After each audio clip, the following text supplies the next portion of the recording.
Ladies and gentlemen, good morning. Welcome back to the third day of our seminar. It's a pleasure to meet you all, even on a rainy Saturday morning. 现在我们要进行我们的主题演讲。And now we will begin our keynote session for today. 讲者为纽约市卫福部心理健康局医疗主任 Pablo Sadler. Our speaker will be Pablo Sadler. He is the medical director of the Bureau of Mental Health at New York City, from the Department of Health and Medical Hygiene.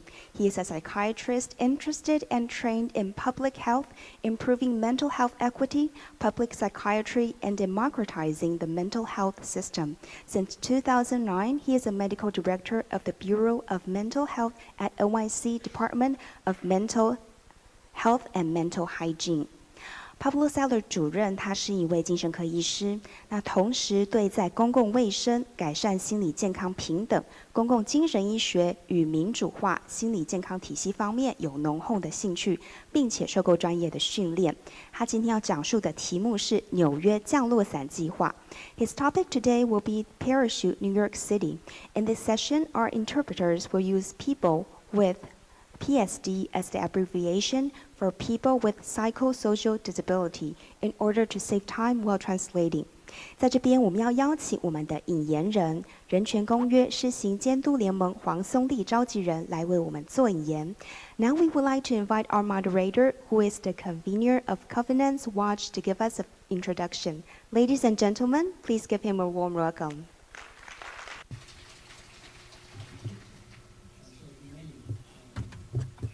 First, thank our 各位早，首先呢，要感谢主办单位邀请我来担任这一场的引言人。那我这边呢，其实讲者呢，我昨天呢才第一次碰面。那我觉得我今天就先跟大家讲一讲为什么我要来这边，那为什么我们今天要讲这个主题。所以呢，我现在要转成中文。人权公约施行监督联盟的召集人，那我们这个组织可能大家不是很清楚哈，我们是在2009年的时候成立的。那我们的组织的最重要的使命就是说，把国际的人权公约以及人权的标准跟精神，让它可以具有国内法律的地位。所以在2009年的时候，我们的立法院通过了一个第一个施行法，就是两公约施行法，让公民与政治权利国际公约以及经济社会文化公约这两个公约开始具有国内法律的效力。然后我们不只是让它具有国内的法律效力而已，我们的国家也开始根据施行法的要求来做国家报告的审查，也就是说，我们的政府必须根据公约的要求去撰写国家人权报告。然后，因为我们没有办法把报告送到联合国去接受审查，所以我们邀请国际人权专家来台湾做审查，然后给我们的政府一个文件叫做结论性意见，好，就是concluding observations and recommendations。那这个跟国际上面的做法都是一样的，只是我们不是在联合国审查，而是在台北进行审查。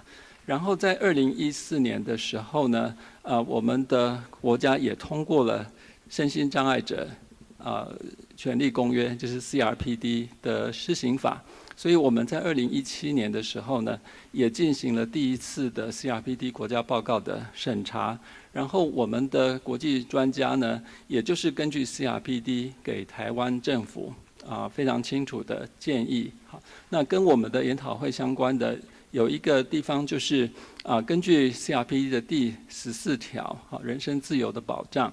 所以我们的审查委员根据 CRPD 第14条，还有委员已经发布的第1号一般性意见，以及根据第14号条文所做出来的一个 guideline， 来跟我们的政府说，应该要全面的禁止强迫住院。所以精神病人不应该被强迫住院。那这个建议做出来之后呢，会引发我们的国内的一系列的关于法律的检讨，特别是目前卫福部已经开始了对于精神卫生法的一个讨论。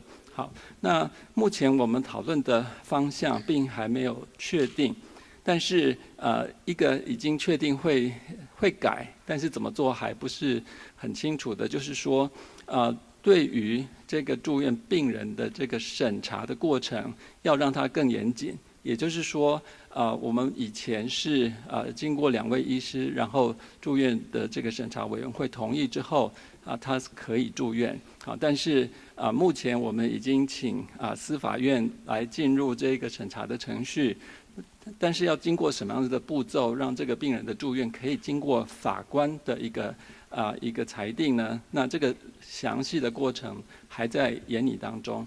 好，那第二个我们可能会做的一个改善是，让这个住院之后的病人呢，他仍然可以要求法律上的协助。哈，那这个是根据 CRPD 的第13条禁用司法access to justice 这样子的一个权利。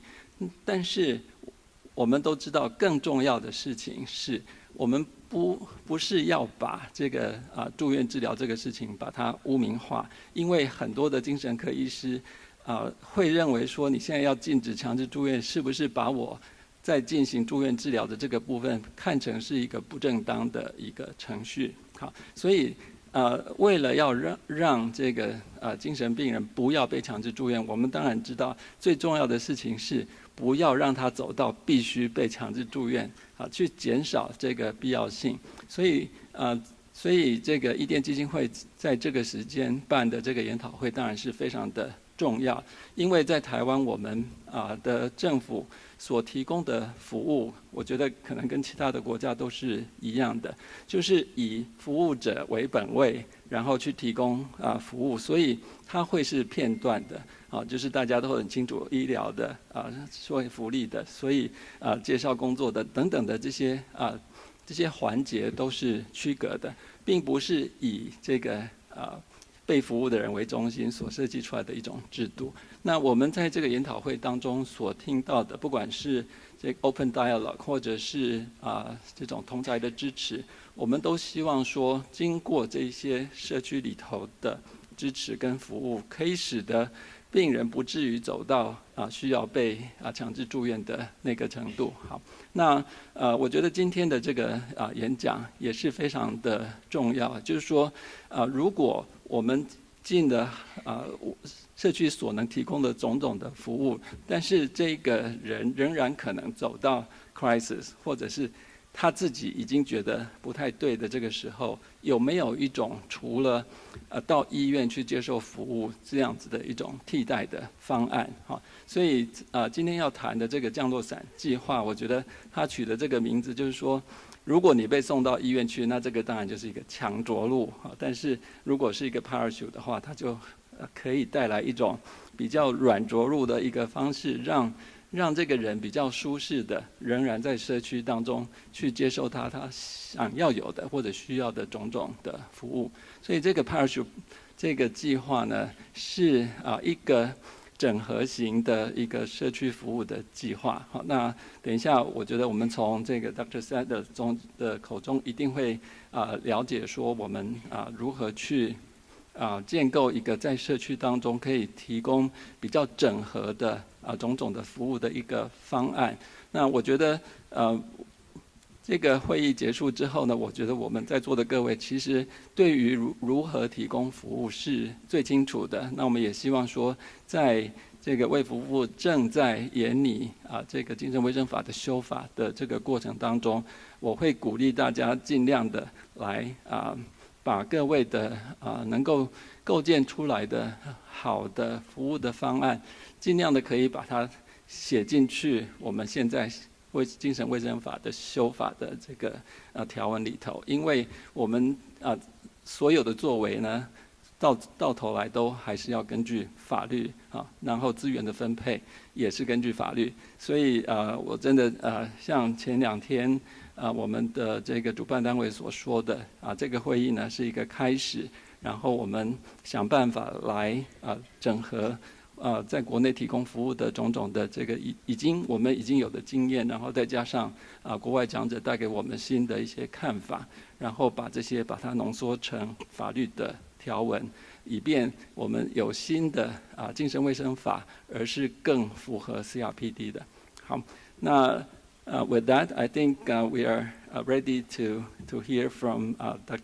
所以现在呢，我们要欢迎我们的讲者上台，让我们掌声欢迎 Dr. Sadler。Okay. Good morning, everyone. Thank you so much for your kind introduction and your words. I think that it's really framing very well what I am trying to share with you today. It's yet another reminder of the urgent need that we have to address issues of social justice and coercion.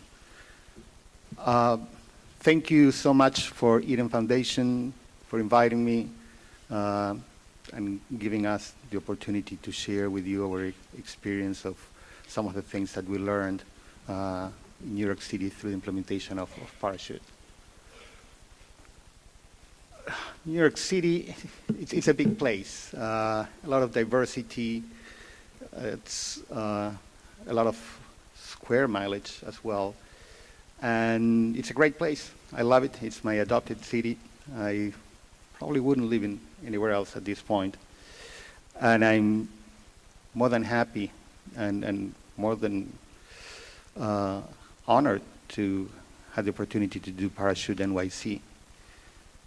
But it has a lot of challenges as well. We love our museums and Broadway shows, our baseball teams that probably some of you follow here as well, the New York Yankees and teams like that. But we have also other parts of our story that it's not as fun.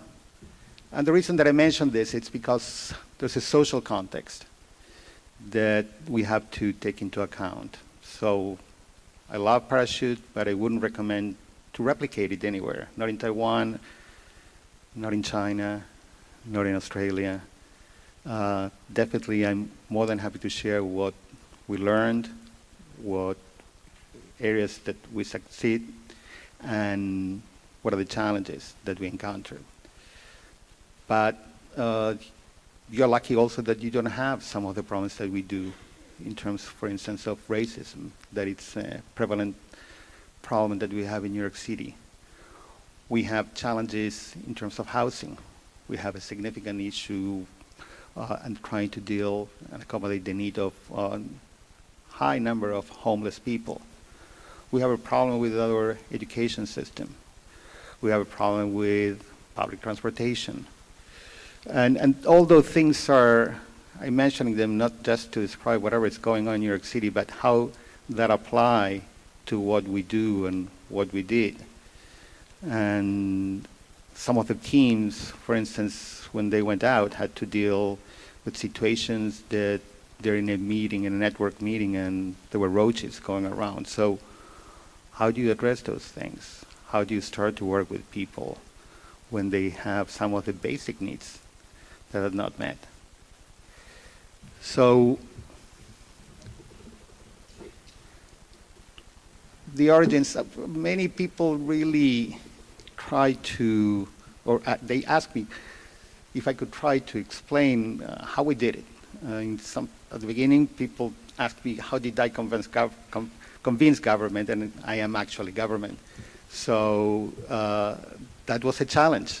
However, it would be unfair to say that that was me. We have a history. We have a long history. I'm very happy and that I heard yesterday the moderator of the panel that we had in the afternoon, and she mentioned how important it is to take each place's history into consideration when you are trying to look for solutions, to local solutions according with local people's needs. And we are not different from that. So I didn't create Parachute. I stand on the shoulders of many, many people, and people that started to fight even probably more than 400 years ago with slavery, which is something that we didn't solve yet in the United States. But more recently, during the 60s, 1960s, all the civil rights struggles, and within that context, it's that the mental health liberation movement started to appear. That would be the predecessor of what was the peer movement, survivor movement, the different ways that people refer to the group of people that have lived experience and want their voices heard. So I stand at the shoulders of those people like Judy Chamberlain, who was really a hero for many people that share her story of living in a psychiatric state institution and the horrors of that. Sherry Mead, that worked developing a system against all odds, and it happened. So I was lucky that I was at the right time, at the right place. And what happened was that we started to get together with some people. There's some names that I have acknowledged. Dr. Peter Stastny, for instance, that was part of this project. Dr. Hopper, an anthropologist, that was also part of this project. And we started to get together people from government, from academia, from peer movement, and totally informally.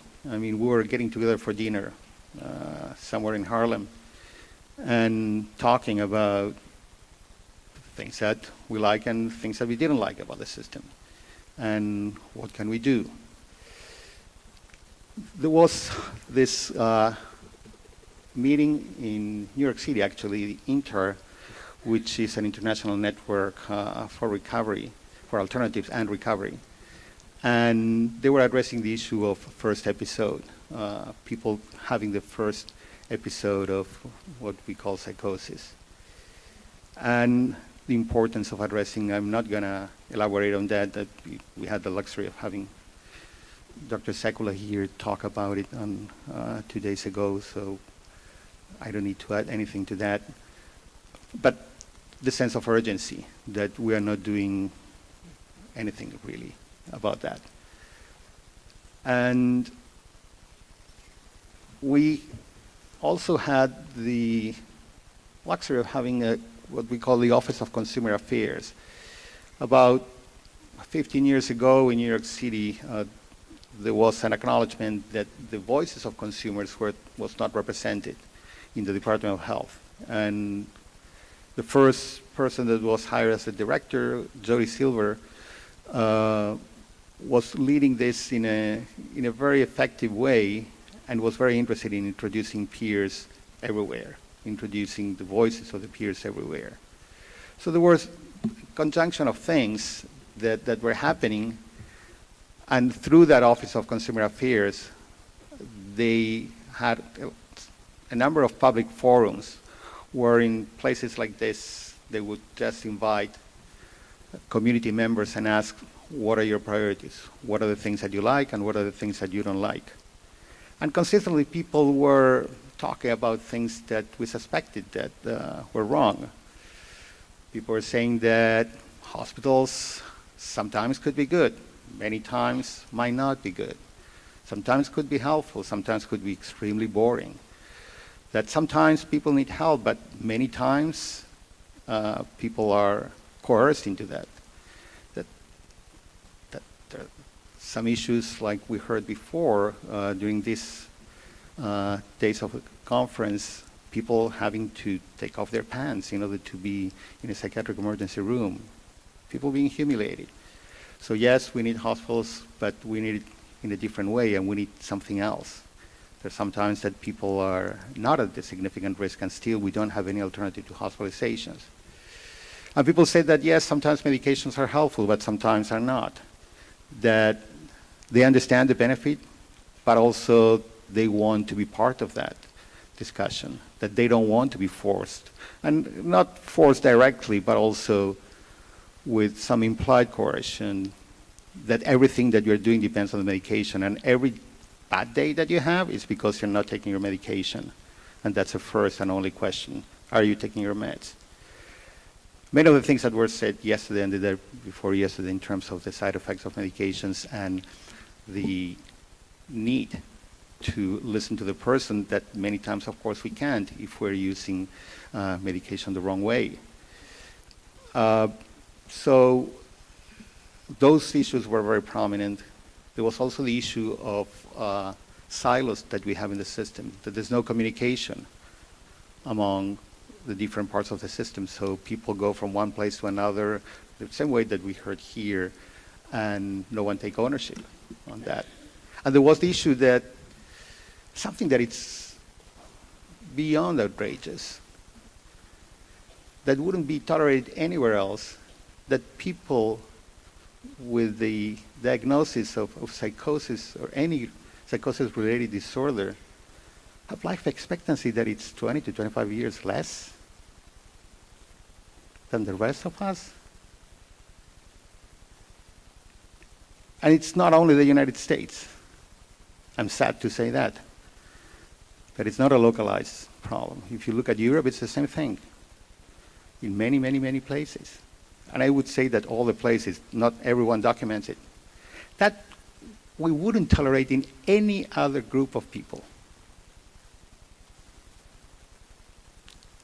Race, religion, anything. But somehow,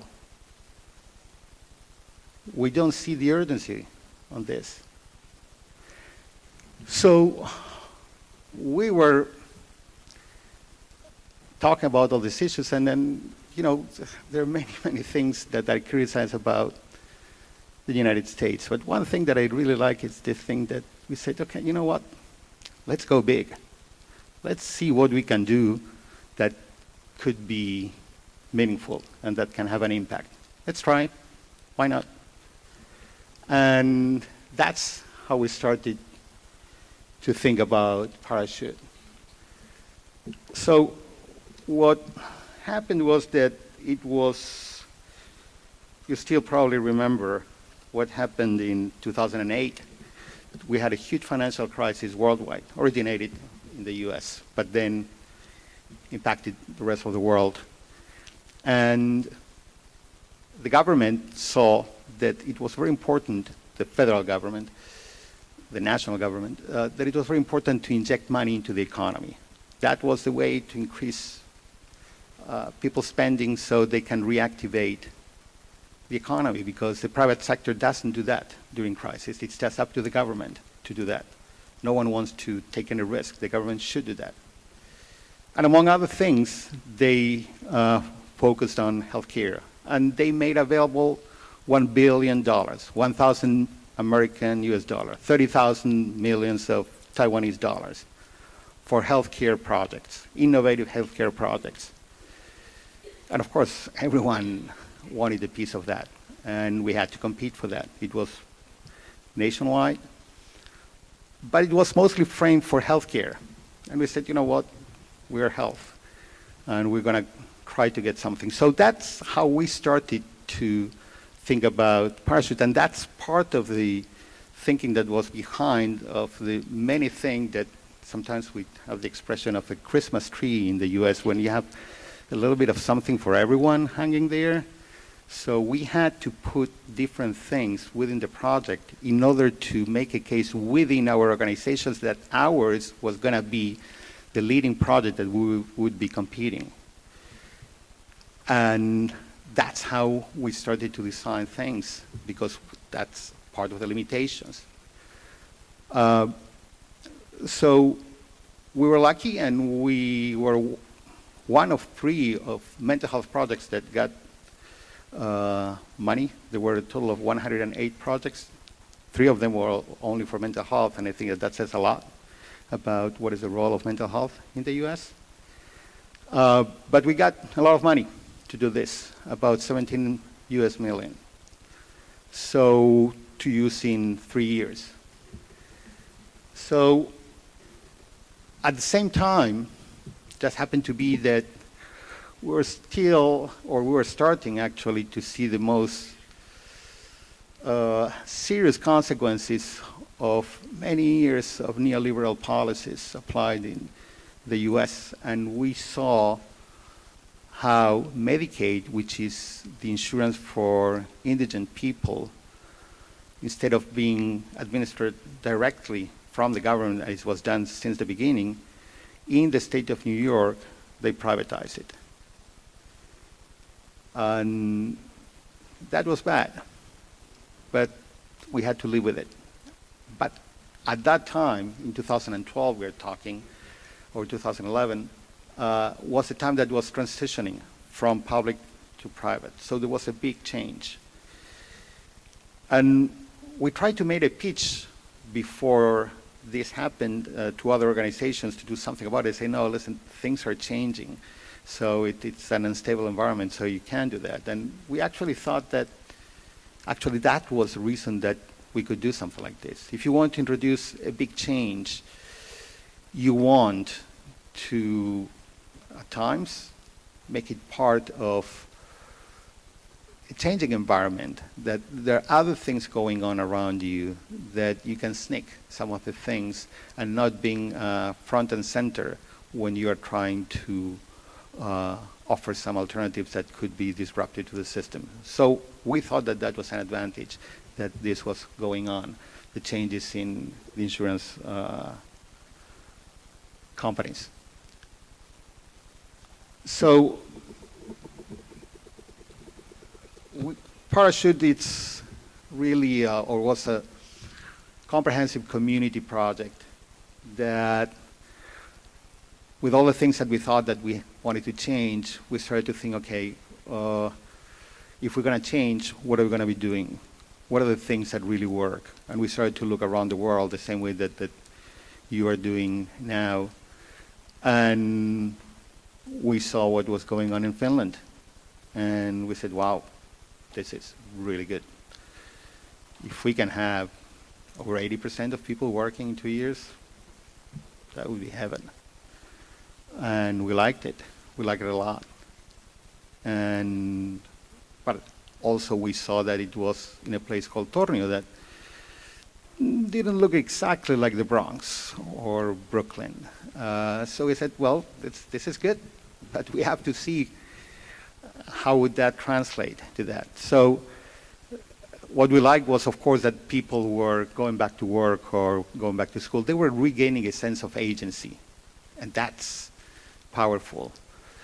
But also, there was something about democratizing the process and more transparency in the system. And that's something that we also were hearing from people that they wanted to be heard.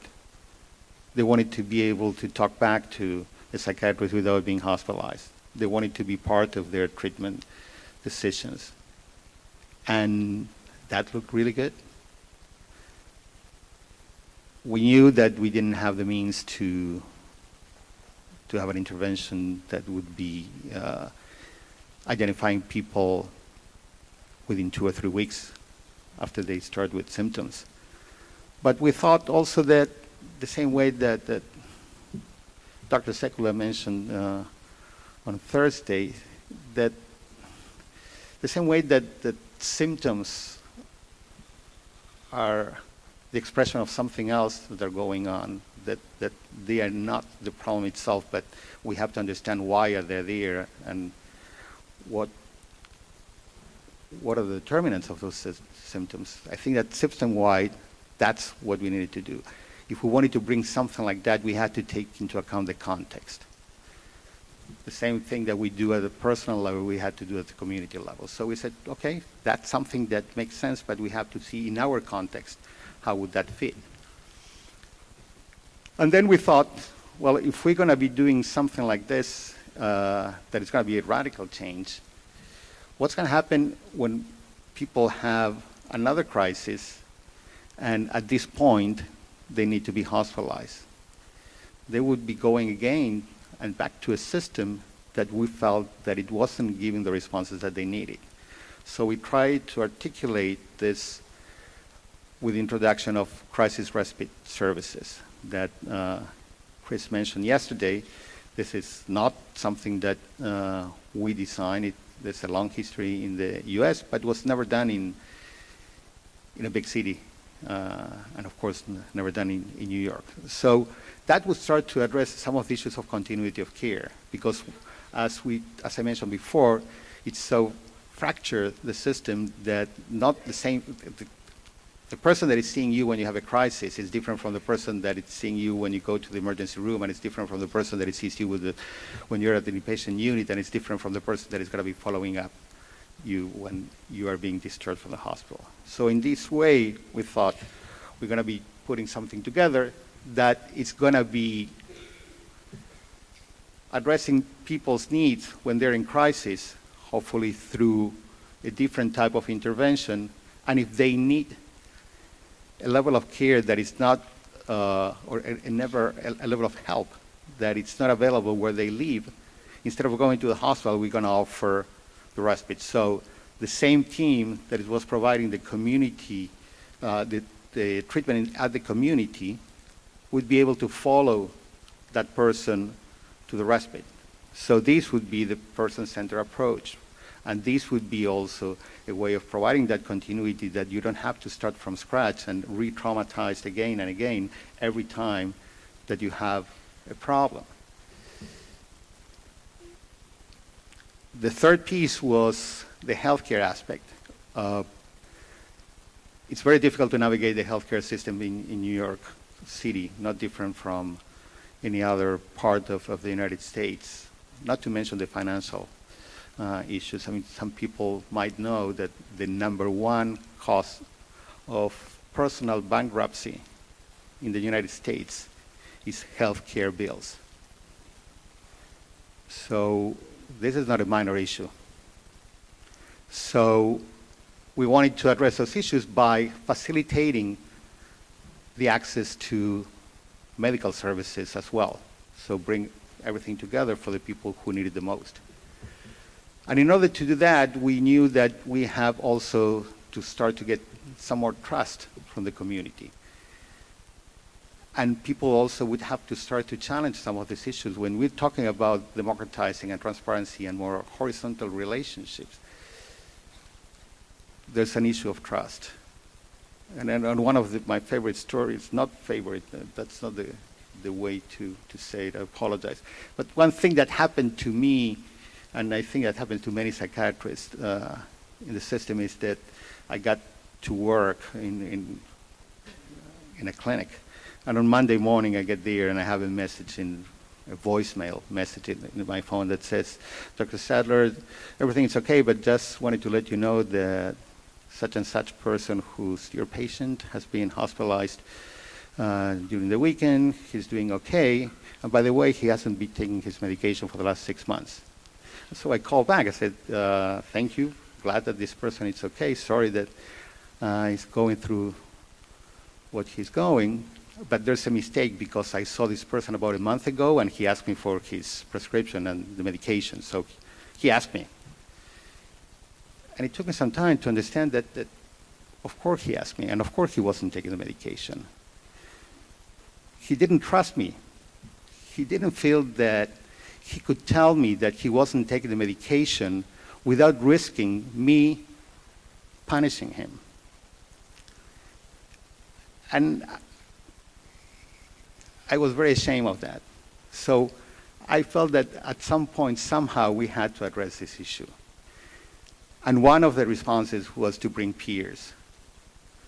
This, again, it's not our idea. There's a history of the recovery movement that says nothing about us without us, and we try to hear that. So from the very beginning, when we started to think about this project, I co-directed this with Jody Silver that I mentioned, the Office of Consumer Affairs. So we had peers at every single stage of the project, from the design to the implementation and evaluation. There were peers also as part of the evaluation. So one of the other challenges that we had when we started to do this was the time frame, that it was really something that we knew that it was not possible to do it, but we had to do it.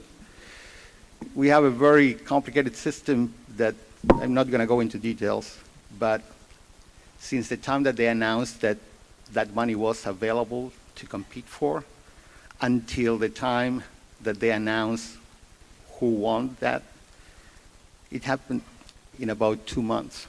And after they announced that, we had about 2 months to start the project. So there were many mistakes that we made that were related to that. It's not an excuse, but it was reality. And one of them was to bring IPS, intentional peer support, later on without asking them to be at the table when we were making some decisions on how to implement this. And that's some of the things that definitely we recommend to anyone who's doing something of integrating services that should happen from the very beginning. We didn't do it.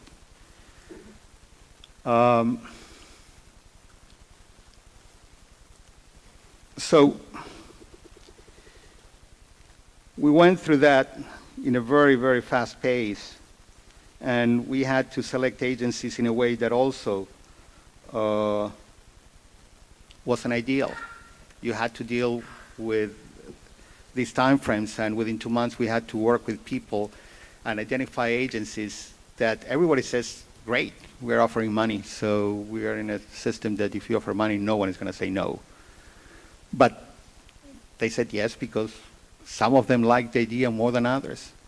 And we had some commitment from leadership, but later on I'm going to talk and that didn't imply that the people that were working at the agency were committed or interested in doing something like this. And that had very practical consequences. We were going to implement very significant changes with people that didn't sign up for. So people were hired a year before, or even 6 months before Parachute started, without any idea, because we didn't know either, but they signed up for something totally different. And now, because their leaders decided that they were going to do this, overnight they learned, oh, just a change in my job description. So that's part of this issue of how the system is created, that we didn't have time to go through things the way that should have been done.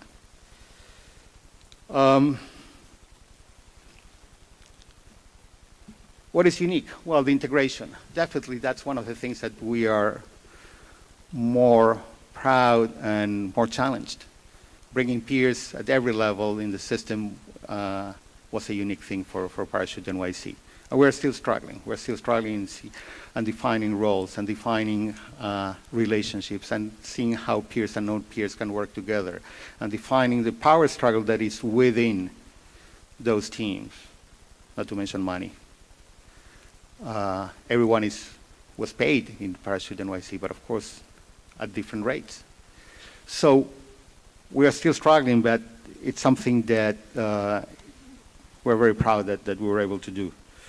So everyone was offered these services. Not everyone used the same services, but these 3 services, which would be mobile services that would be delivered at home, crisis respite services that were used as an alternative to hospitalizations, and the third piece would be the warm line. The warm line was a peer-run hotline, if you want. Not hot, actually, warm, because it's not just for crisis. It's not just for people who are, quote unquote, at risk of suicide or anything else. It's just for people that need to talk with someone else and there's no one else available, and they could do that during their calls. So if you're having problems, you can call and you can talk with a peer that would be able to connect with you in a different way, in an anonymous way also, if you choose to do so, and you wouldn't be thinking, oh, am I going to have now the police at the front door in 5 minutes because I said this or that. So those were different ways to access our services. And the last piece was the medical services that I originally was thought to be delivered at the Respite Center, but it couldn't be done in that way. We had to connect with other clinics. Everybody also was trained on the 3 models that we used to provide services, meaning NATM, which you can think of needs adapted treatment model, which is the predecessor of open dialogue, And it's what we understood at that time to be something that would offer us more flexibility in terms of the way that we could provide training, and trainers that were already thinking on and were already doing trainings of about 20 days long in other parts of the world. Intentional peer support and peer health navigation. This piece was a very, very good one and extremely challenging. Chris can tell you very well some memories that she has of interacting with people that didn't know why they were there and didn't want to be there. And this is what I mentioned before, agencies that the leadership agreed, but the staff, people didn't sign up for it. So we're telling them, you clinicians are going now to sit down in intentional peer support training. And people were saying, okay, good. Until they went there and they sat down through that. They didn't like it, to say the least. So another word of wisdom is that you have to prepare people before you're going to send them to the training. You have to talk with them. We should have done more training on very basic principles of recovery so people would understand what we were talking about and prepare them a little bit to what they were going to hear, because that training was not talking about them as persons. They were talking about the role that professionals had in the system, but it was very difficult for some people to separate one from the other. But it was very empowering to expose everyone to that.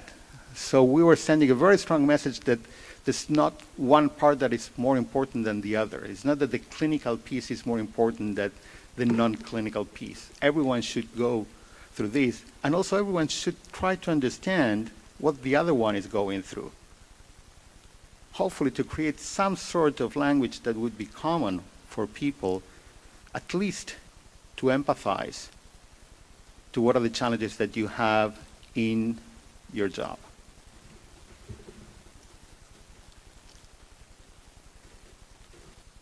So, as I mentioned before, everything was staffed by both peers and no non-peers except for the warm line. The warm line was only done by peers, and that was on purpose. This created, of course, significant resistance from the clinical staff. People didn't feel comfortable with this. They didn't know what to do. They didn't know what was the role for the peer. And I'm talking about peer services that in theory have been around in New York City for decades. But we were introducing, at the end of the project, we introduced 120 full-time equivalents of peer lines. This was big, everywhere. You couldn't hide. You couldn't say, I'm not going to do it, or I can try to go through it. They're going to go away anyways afterwards. You had to deal, and not only that, we were supervising that from the city. We were having weekly meetings at the beginning with every agency and every part of the program to make sure that things were going on. We were having meetings both with clinicians and non-clinicians, together and separate. We had peers also at the administrative level, at DOH, at the Department of Health in New York City. We didn't succeed, I would say, as much as we wanted in order to create that communication. We tried, but I think we probably didn't get everything that was going on over there.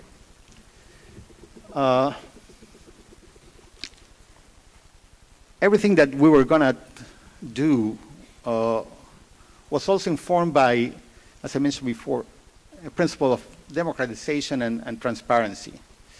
One of the things that I particularly personally was very frustrated with is going to meetings like this one and hearing all these success stories and people just saying, and we went through this, and then everything came together and it was wonderful. And then you go back home, you start to do it, and you do this, and this, and everything doesn't come together. And you start to feel, what went wrong? And I always wanted more information about the challenges and why things didn't work out. And it's difficult to find. So one of the commitments that we made was that we're going to do, at least attempt to do that. And for that purpose, we hired for the evaluation, an external component, which were a group of anthropologists. And these anthropologists were embedded with everything that we did. And I mean everything. I'm going to give you some numbers later on, but they were part of all the activities that were going on, and they were recording everything. They were taking furious notes of everything, and they were interviewing people. And the purpose of that was twofold. One, they were giving us feedback during the project itself. So they were telling us, watch out, this is going on. You're missing the point here. Try to adjust here. Hey, there's a problem here. No one told you, but in the respite, this is going on. So on and so forth. So that was extremely helpful. And the other piece was to document everything that we were doing so we would share with everyone who was interested what we did. What are the things that we liked, what are the things that we didn't like, what are the things that went right, and what are the things that went wrong. And as a result, they wrote a paper that is about 100 pages, and I'm going to be more than happy to share with anyone who wants it. And over there, we describe absolutely everything that we did. And I'm very proud because in many, many parts, we don't look great. I mean, the Department of Health doesn't look great. They even say sometimes that we didn't know what we were doing. And I think that that's very helpful. It injects a dose of reality, but also shows that there's some things that we did right, but look at the things and you can do it better. For us, for future iterations of we are planning, but also for people like you, that if you want to pick up some of the pieces of this to say, do this, don't do that.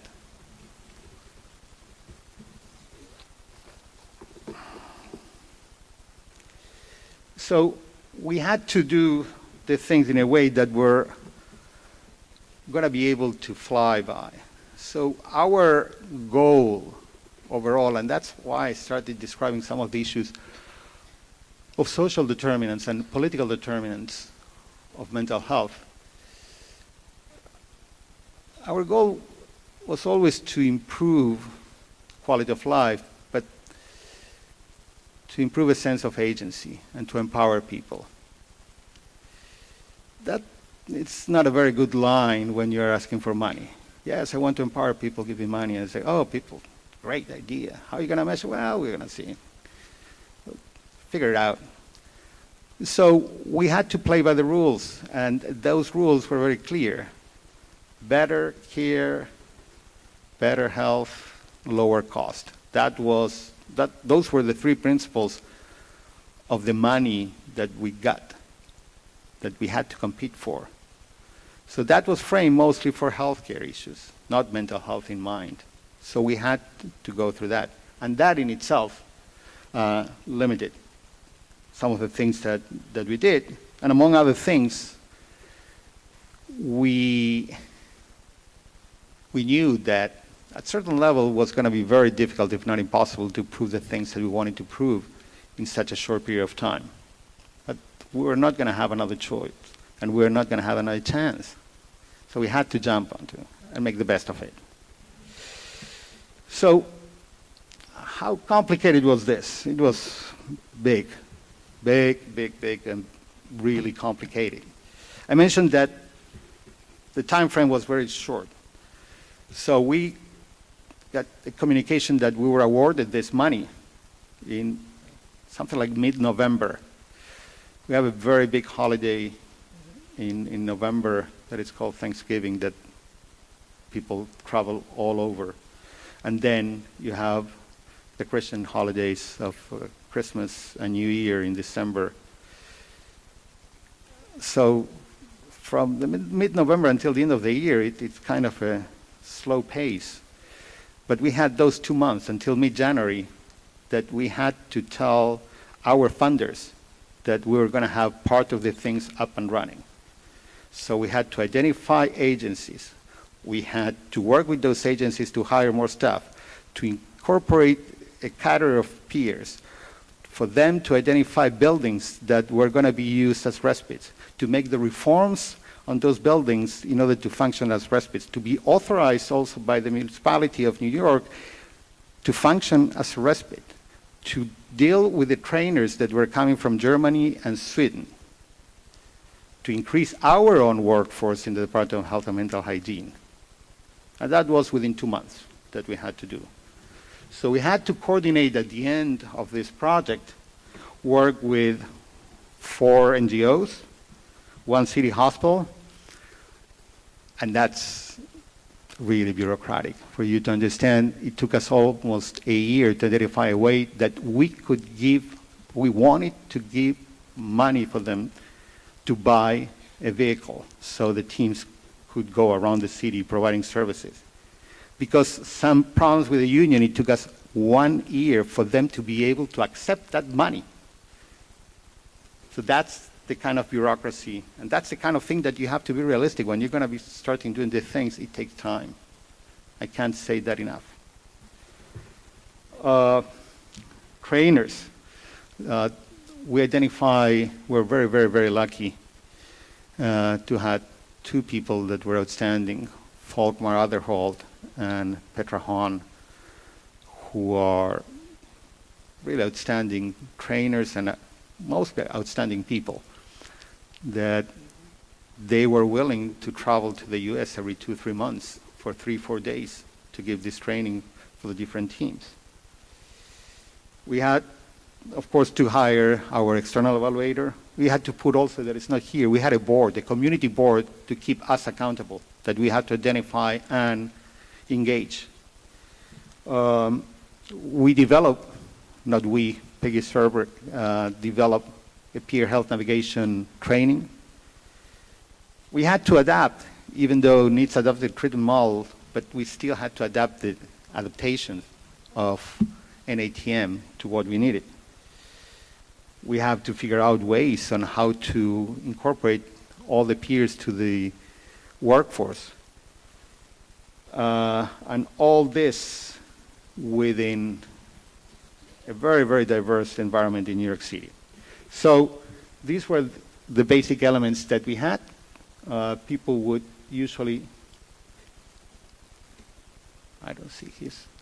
people would get into the system through a hospital or the toll-free number that you can call for emergencies, or through the warm line. So people would call or go to any of these places by themselves or being referred by someone else.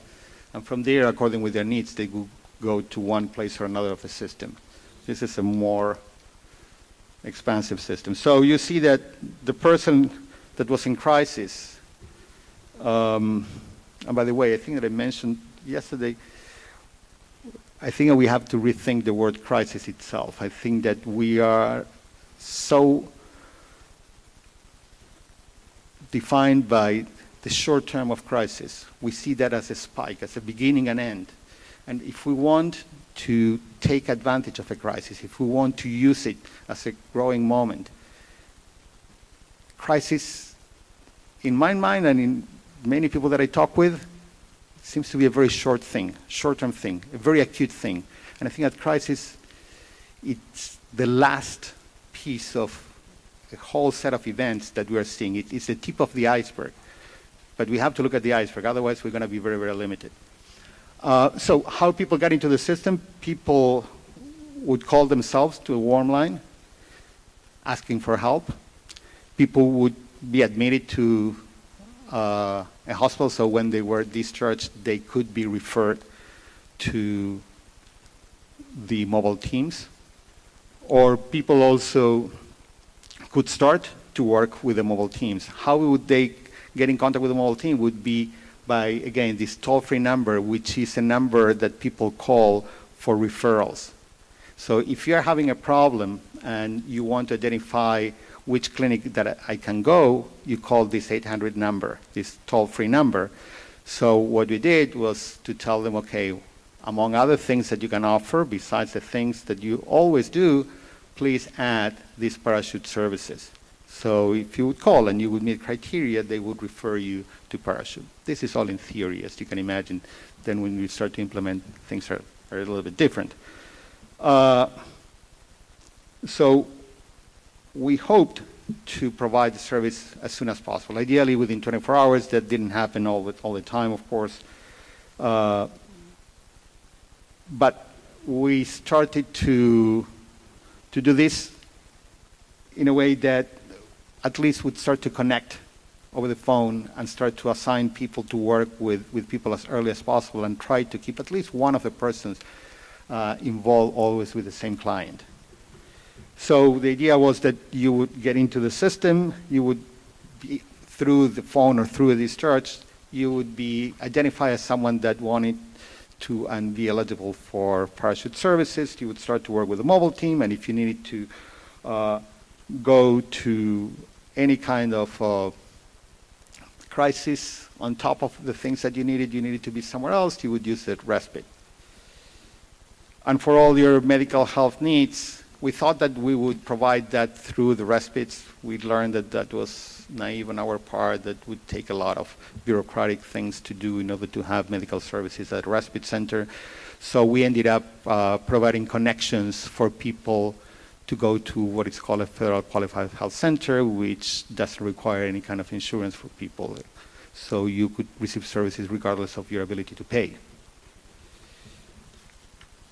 So that was the theoretical way that we wanted to do things. So the reason that I'm showing this slide is just for you to know. Again, we were awarded on November 2012. So this is how we started to do things. The reason that we did it in a staggered way, we didn't want to launch everything. First, because as it was a nightmare in terms of the timeline, but if you would do for everything at the same time would be unthinkable. So that's one of the reasons. The other reason was that we wanted to learn from the mistakes that we were making, so we wouldn't at least repeat the same ones. So we took advantage of the things that were going on in the first district in Manhattan, not to do the same things in the Bronx or Brooklyn. However, what happened is that, as I mentioned before, this was a 3-year project. So for some teams, mostly the ones that, Queens, for instance, that ended up starting in 2014, they have very limited time to get trained, to learn, and to work in order to make a real impact in the way that people were going through their experiences with the system. So that ended up backfiring on what we did. I still recommend to do it in a staggered way because I think that it's very important that when you try to do things at a system level, if you can afford to do a pilot, you should try it. This was the next best thing to a pilot, to start slowly in a staggered way. The other challenge was also that when you have to do this, this is the kind of thing that when you're launching the things from government are more complicated, and grants, that was the way that we got the money, have many conditions. So we had to serve a certain amount of people. So we were chasing numbers many times in order to respond to the needs that the system was asking from us. But that wasn't necessarily the pace that the teams on the field were needing. So you would start to work with one of the teams, but also the teams needed to start to recruit new clients. And at the same time, they were supposed to have significant amount of training. So they were doing training that was overlapping, and you can ask questions later on to Leslie because she was part of the mobile team in Manhattan. So when I say anything, she's saying, oh yeah. So we're asking, get more people. So in order to get more people, you have to do outreach. Go to the people who are going to clinics and presenting, introducing what they were doing. People were going to private offices. People were going to emergency rooms. And they were saying, hey, we have this great service. And saying, okay. And people were not very, very excited to hear this. I mean, systems are very rigid. I mean, people don't like change usually.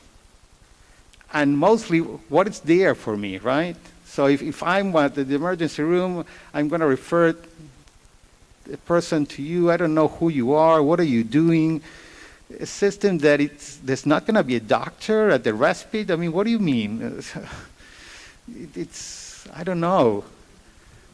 So they had to do all this and at the same time increase the number of people that they were serving and also doing the training. Everything all together. So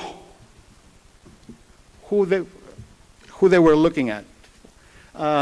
This was the criteria, and we're limited to people with psychosis because we thought that these were going to be people that they were going to be having the most impact in terms of the history of hospitalizations, but also we wanted to establish a balance. If we were going to talk about first episode, we also wanted to consider, and that's something that the community let us know, like, yes, we understand that we want to engage people as early as possible, but hey, look at us. Those of us who have been in the system for 10, 20, 30 years, we're not very happy, and please don't forget us. So we had to establish some sort of balance on, yes, we want to do this intervention as soon as possible, but also we don't want to ignore the people that have been struggling with services that they didn't like.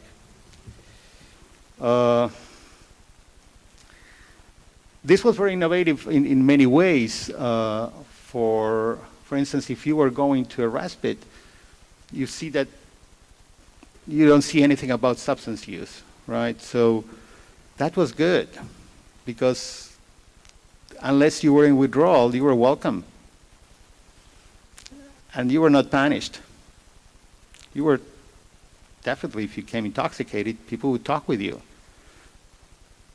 and try to talk with you about what is the impact that has on the rest of the community, but it wasn't one strike you're out. You were asked definitely not, you were not allowed to use anything within the respite, but you were not rejected if you were smoking pot in the corner and then you came back. People were talking and people were addressing those issues as much as that impacted others as well. The mobile services team was something also very, very experimental because we had about 20 plus teams in the city of New York that provide mobile crisis services. Everything is changing as we speak in terms of crisis in New York City, but at that time, really, the expectation was that they had to be there within 1 day, which, if we're talking about an acute crisis, it's not great. But that's what we had. So when we thought about who will be the best qualified people to do this, assuming that no one was trained in NATM or any kind of dialogical model, we thought, well, these are people that already are out in the community. They like to go around. They feel comfortable going to people's houses, so let's work with them. That was another mistake. It ended up working out somehow, but I think that we underestimated also the other part of these people's way of thinking, that it was that they didn't like to engage people in long-term relationships. That's why they liked, in part, working with the crisis, right? I mean, you go, you touch and go. You deal with the crisis and you move on, and then you see someone else. And here we're telling them, yes, I know that you signed up for that, but now we're going to do something totally different. So at the same time, there were some unbelievable stories on how people changed. And not in a purposeful way, but it was good to work with people that were preaching to the non-converted, people who were not embracing this issue. We ended up testing how real agencies, how people who really didn't care much about what we were saying were going to react to this. And I'm very happy to say that overall it took us longer than what we thought, but overall people reacted very well. Those of us who were not even familiar with a recovery approach, over time, over exposure, over training, over supervision, they ended up embracing it. Not because we were saying that you had to, because they found it to be profoundly liberating. That was the thing that they liked the most. They didn't have to carry the burden of taking responsibility over people. No, this is something that we are together. Yes, I have a role, but you have yours too. And now also they didn't have to think over and over and over again, how can I connect with these people? Because even if they tried, they couldn't. They knew that peers would be extremely helpful with that. They would facilitate, and time and again and again and again, we had so many examples of people say, I don't know, it would have been impossible for us to go to this place without a peer because we didn't know what to do after knocking at the door. So people liked it, not because government said that you have to like it. They liked it because they saw something that was meaningful and useful and liberating. I can't say that enough.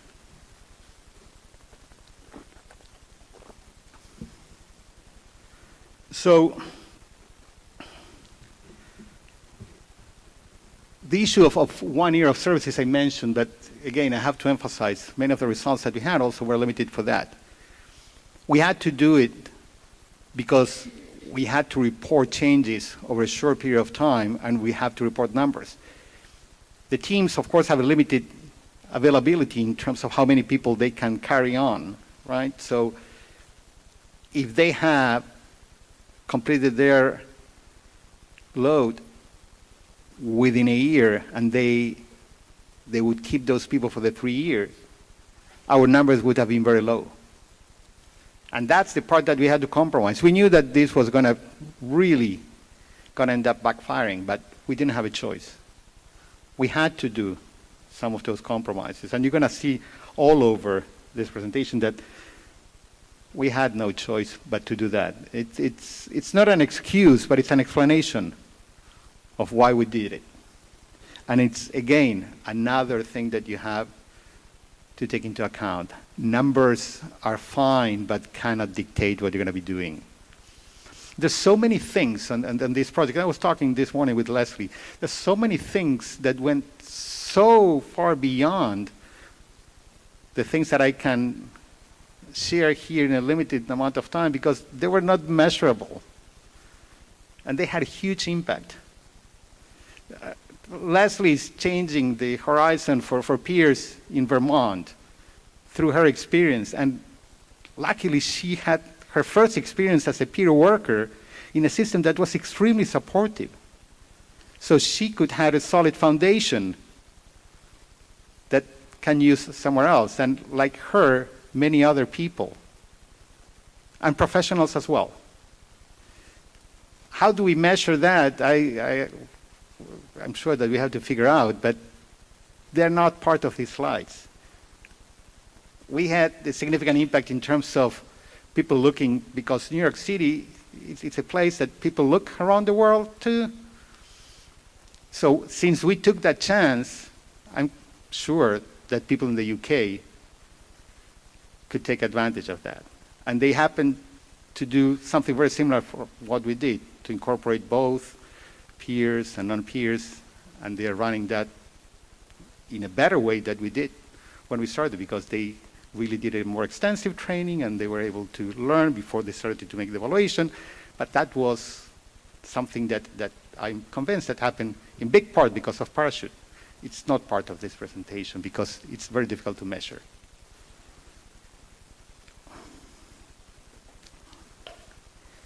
We had to deal also with the culture, right? I mean, one of my, this is really my favorite story. How embedded it is, this issue of the power relationships that we have within teams, within professionals and non-professionals. And we psychiatrists, and again, I'm talking only for the US, please do not extrapolate to anyone else. I have to apologize and mention my ignorance about systems like Taiwan or Japan, so this applies to only to what I know. But People like it in the US. I mean, professionals, psychiatrists, I'm one of them, like that power differential. It's part of the identity. Somehow, people feel entitled. That because you have an MD after your name, you're the team leader, and you're being taught that during residency training, that you're going to be the leader. Why? I don't know. I mean, yes, some of us might have some leadership qualities. Some of us might have none. And it's the same for social workers, nurses, peers, architects, lawyers, so on and so forth. But somehow we ended up with this kind of situation. And it's not by chance, of course. I mean, systems benefit from that, from the consumption of medications, of coercion, and that kind of concentration of power, it's something that people don't like to give up, right? I mean, even if you look in history, usually people don't say, oh yes, you know what, I have too much. I'm going to give you something because I really shouldn't have that much. That's usually not the way that change happened throughout history. And this is not different. So the story was that during this dialogical training, NATM, everyone was coming to the training. So one of the teams had a psychiatrist that was really, really resisting this change in a very significant way. So as some of you know, a lot of the training with these dialogical models had to do with role-playing. So they asked the psychiatrist to play the role of a patient during the training. We couldn't convince her. She couldn't even play the role of a patient during a training. She couldn't identify anything else but being a psychiatrist, being in charge. So this is the culture. And of course, this was an extreme case, but it wasn't that extreme. This is the challenge that we have. People are coming here with a different background. They're not embracing necessarily diversity in the workforce.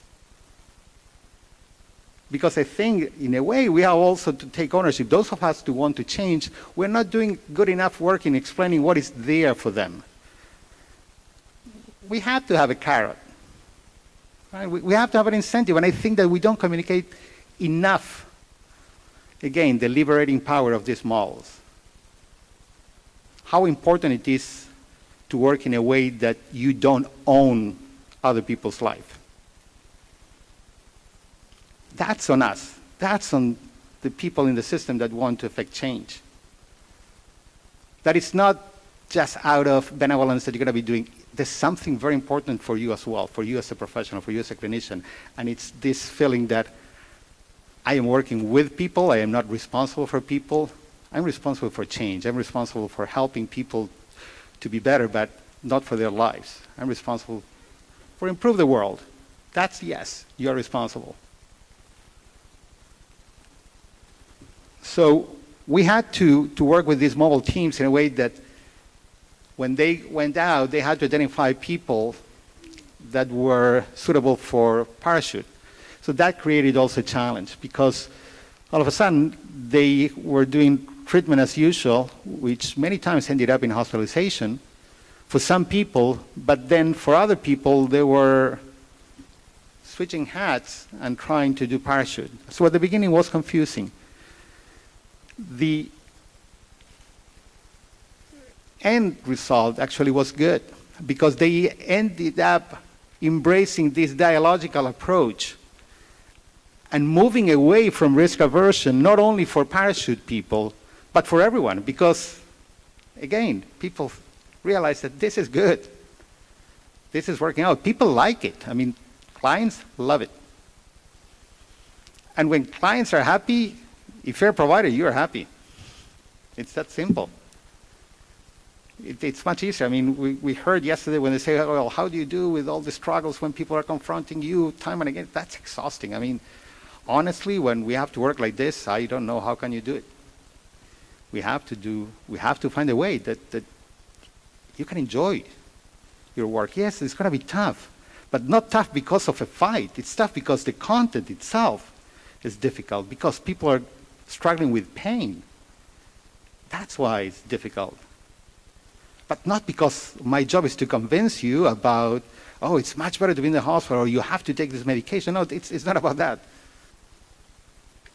Right? So that's the way that hopefully we can work with these teams, but they ended up embracing that for everyone, and we're very lucky.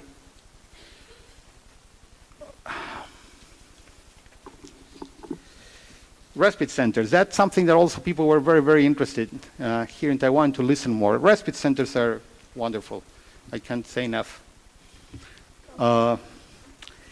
We had one per borough, meaning one per district. We have 5 districts in Hyderabad. We have worked with 4 districts. And those places are, in order to describe it, it's really a home-like environment that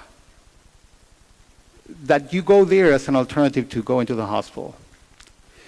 So from the provider perspective, I always continue to do clinical work, even working in government. I still one day a week work with people, with real people in real mental health settings. So many times it's very difficult, and something that I really don't like is you start to talk with people. Hopefully I got a little bit better, but you start to talk, and then things are going down the way that Chris was talking. Yes, well, you know, you're telling me things that if you, because of the job that I have, I'm supposed to consider at least hospitalization because you're saying that you might having these ideas of committing suicide, so on and so forth. And they said, well, no, but actually what I said, you didn't understand what I said. Well, I don't know if I didn't understand. So people realize, of course, that this is going the wrong way, that they didn't want to say that, but now I heard that. And for those people that are not what we call imminent risk to self or others, that's the only criteria in the US for mandatory admission. For those people, it's great if you can have an alternative. So when you start to talk with people and you say, hey, I think that from what you're telling me, you might benefit from going somewhere else that is not home. Yeah, no, but you know, I happened to, my cousin's wedding is on Friday. I mean, yes, I know that I'm struggling, but I want to go to that wedding. Well, you know, you have to go to the hospital, so I don't know what to tell you. I mean, it's important, but hey, you know what could happen if you don't go to the hospital, right? So you have to choose either. Or what's going to happen with my cat? Who's going to take care of my cat? Or what's going to happen at school? I still need to, I have an exam. I mean, I have a test that I have to take. So the respite gives you a unique opportunity because the respite is not only a home-like environment, but it's also an open doors environment. So you can tell the person, yes, you can go to the respite and you can go to your cousin's wedding if you choose to do so. And that's the key piece, if you choose to do so, for everything. You can take your medications if you choose to do so. You can see your therapist if you choose to do so. And if you need help with some of those things, then you ask, we'll be more than happy to connect you with those things. We're not going to tell you that you have to do it. So it's a different way of looking at things because it's an open door. You're being treated like an adult. Your shoelaces stay on. If someone sees a pair of scissors, they don't run to take it away. Furniture are real furniture, not 1.5 ton armchairs that you can never, because we're assuming that people are like animals, that they're going to be throwing things around and destroying a place, so we have to put things that are going to be impossible to move. And the paradox is that then we want them to respond to us like people. So that's the beauty of a model like this, right?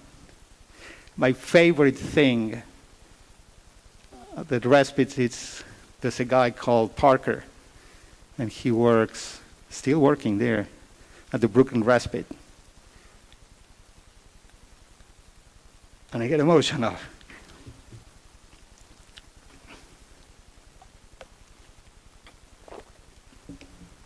Sorry.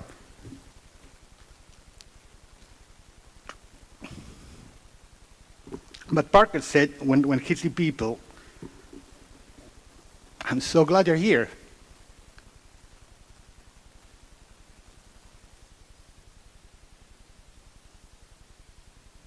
That's what he says. Compare that to a hospital.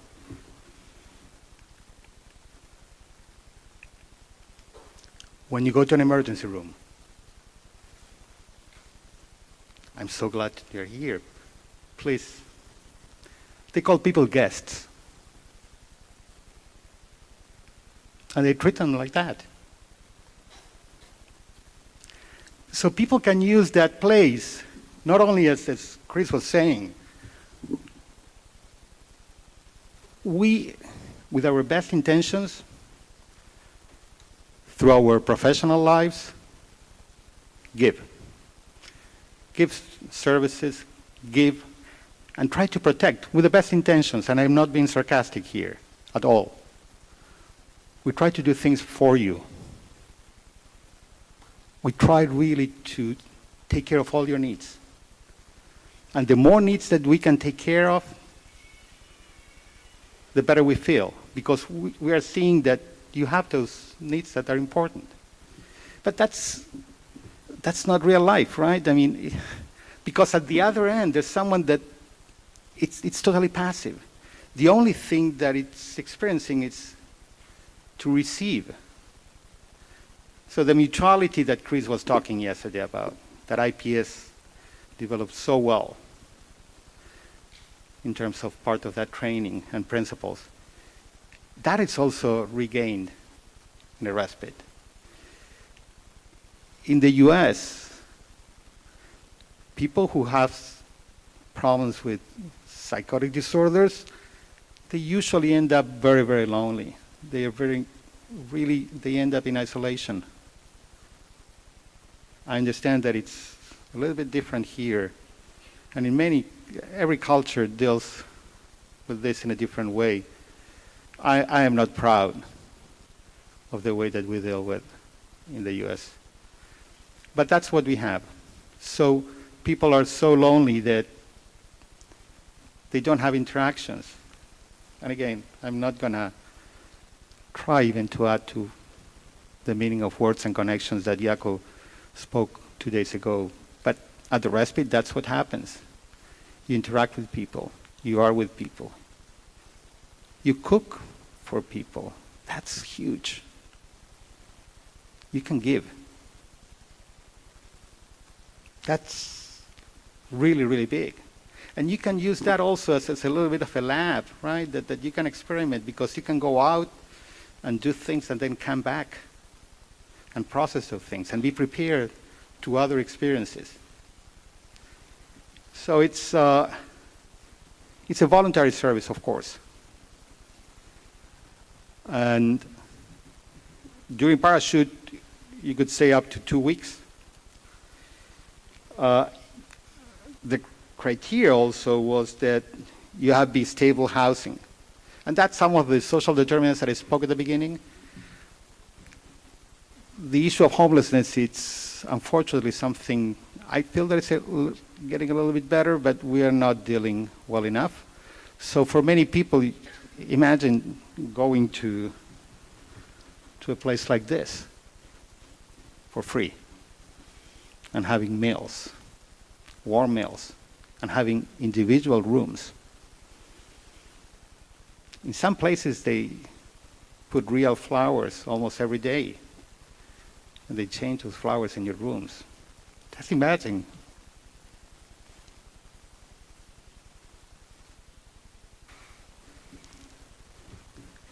So these conditions, of course, are very, very difficult, not only for people to leave, but also for people to understand that you can't come here because you had a housing crisis. And that's, again, part of the limitations that we have in the system, but these are mental health related sites. So if you are being evicted, that in itself is not a reason to go to a respite, because that cannot be covered with mental health dollars. And that's part of the limitations that we have in our system, but that's the reality that we had to deal with. So it was difficult many times to discharge people. Now, that criteria is no longer in place, so we work with people who are homeless, and they're welcome there, but we have to make sure that people understand that they're going to have to leave at the end of their stay. And people, when they get there, they sign a contract. It's not a contract about any things that you promise to do. It's a contract about following community rules. The idea is that you are going there as an alternative to hospitalization, so the intervention is going to be to create those connections in a very low stimuli environment. The level of stimulation has to be low because medications are not going to be there as a first resource, not a second or third. So you're going to have your own room, you're going to have your own bathroom, you're going to have your time and your space. So you have to be mindful of those things for the other people as well. My time is coming up. So let's just finish. If we can just play the video number 1. It's a short video from our respite in Manhattan.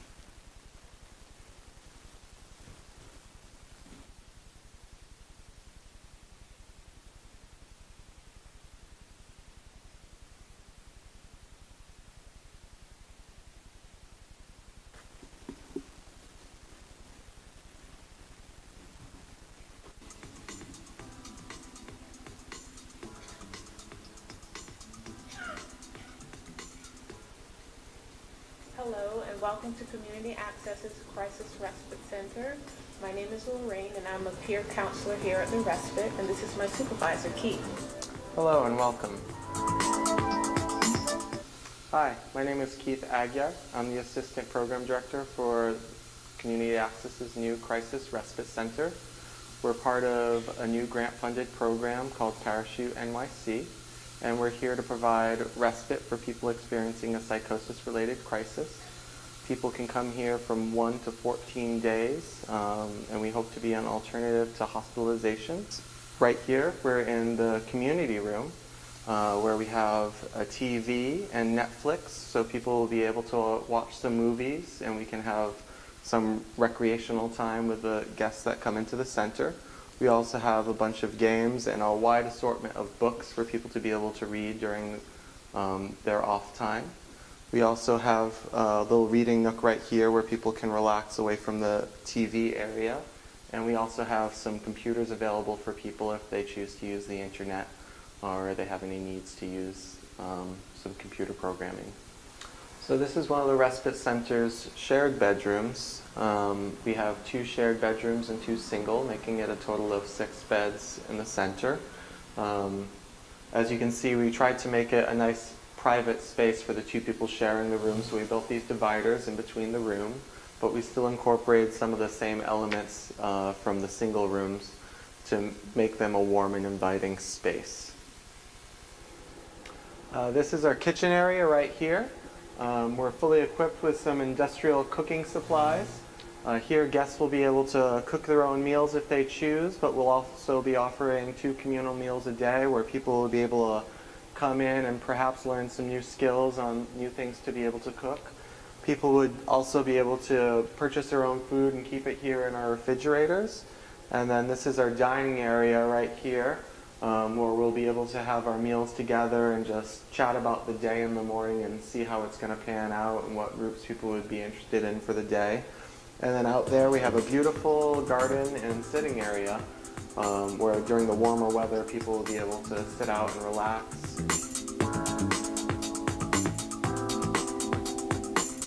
Okay, so we're going to take a break now. Thank you.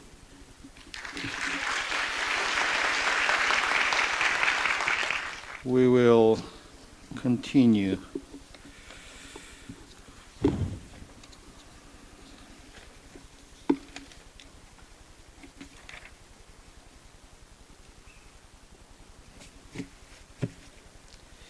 So some of the things in terms of the criteria for admitting you to a respite, that I got a very good question. That what happened if you didn't meet criteria to get admitted to a respite? The way that things worked out was that we, as part of the process, we had to compromise in terms of how radical or not we were going to be with the changes that we're going to introduce. Crisis respite centers or respite houses have a long history in the United States, probably more than 20 years. Never again at this scale or in a city, even less to say in a large city like New York City. So one of the compromises was that this is ideally a peer-run place. Our model was a model where the director was a clinician and all the providers were peers. So we have about 10 full-time equivalents of peers and one clinical person who was in charge. And the clinical person was a therapist, not a nurse, not a doctor. So the ratio usually was about one peer per two guests. And at nighttime, always two peers, for obvious reasons, regardless of how many people were at that time over there. And the reason that the clinician was there, and I don't know, as I was telling you before, I don't know if it was too conservative or not on our part to do it, but that's what we thought that would fly. The reason that there's no nurse or psychiatrist over there, it's on purpose. It's not by chance and has nothing to do with budget. The reason is that we don't want, when there's any problem over there, for people to jump to use medication. If you have a nurse or a psychiatrist, the first thing is, are you taking your medications? You're probably going to need an increase, or maybe we should change the medication. Oh, maybe this is the new medication that you started. And we never talk about the person. We never talk about why this change in behavior. So that's a reason. I mentioned also that that's a connection with what I was talking about in the beginning, that there was a significant change in the system. It was being transferred from the state to private operations, not necessarily private ownership, of course. But that also opened a window, because I work for the city of New York, but those changes and all the laws and regulations come from the state of New York. But since the system were changing, there were changing regulations as well. So one of the things that we were able to do was that the way that the regulation is being written now, the director of the respite doesn't need a clinical license. However, showing how difficult it is, this change for everyone, all the respites know that they don't need to have a licensed person for the position of director. None of them choose to do it. So everyone has a clinician in charge. So these are things that take time. People should feel comfortable, should experiment, and the story is still being written, of course. Warm line. The warm line, again, this is not our idea. There's a history of warm lines. Of course, people from IPS have been working with and training people to work on warm lines. The principle is very simple. You want to talk with someone that is going to listen to you, that you don't feel threatened, that you feel understood. Before the warm line, what happened in New York City was that if you were having a rough time, you could either call emergency services, where there's a line that is 911, but that trigger a response that could be either an ambulance and or police. Or you can go to the emergency room, or you can call. Let's say you can call an emergency room. So let's say that you were having a rough time, you're hearing some voices that really are bothering you. There's nothing related to suicide or homicide, right? I mean, those forbidden words. If you call the emergency services, the 911, they will dispatch someone to your place. They will dispatch either an ambulance and or a couple of policemen. If you call the emergency room, they're going to start to ask you about the voices. Nothing to do with the content, nothing to do with the environment, nothing to do with the context. They are an emergency room, and for that, I don't blame them. So the only thing that they're gonna be checking is that, what are the voices telling you? Are they telling you to do something to hurt yourself or someone else? If you say no, they said, we're very busy right now, have a good night. So the warm line covers that need, right? You need to talk with someone. It's not that you need to go to the hospital. You don't have to be transferred anywhere. You don't have to go to respite. You just need to talk with someone. And that was open to everyone, not people with psychotic disorders or something like that. I mean, one of the stories was a person that really was struggling with, she was having a hard time. And she was at in her car, coming back from work, and she couldn't stop crying, and she didn't want to go back into her house and see her children, and her children having to see her for her struggling with those problems. So she called it warm line, and she was there 20 minutes, and after 20 minutes, she didn't solve her problems. It's not that she changed her life, but she was good enough in order to be able to go back to her apartment and enjoy the time with her children. So that's the kind of thing. It's, again, how to humanize people, how to provide alternatives that are not coercive. Everything that we tried to do was really to move away from coercion, to increase participation. The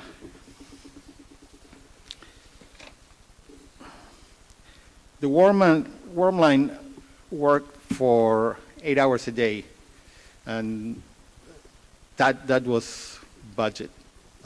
So we chose, I think it was from 4 p.m. to midnight, because from the toll-free number that I mentioned before and from the emergency line 911, that's when we identified that people called the most.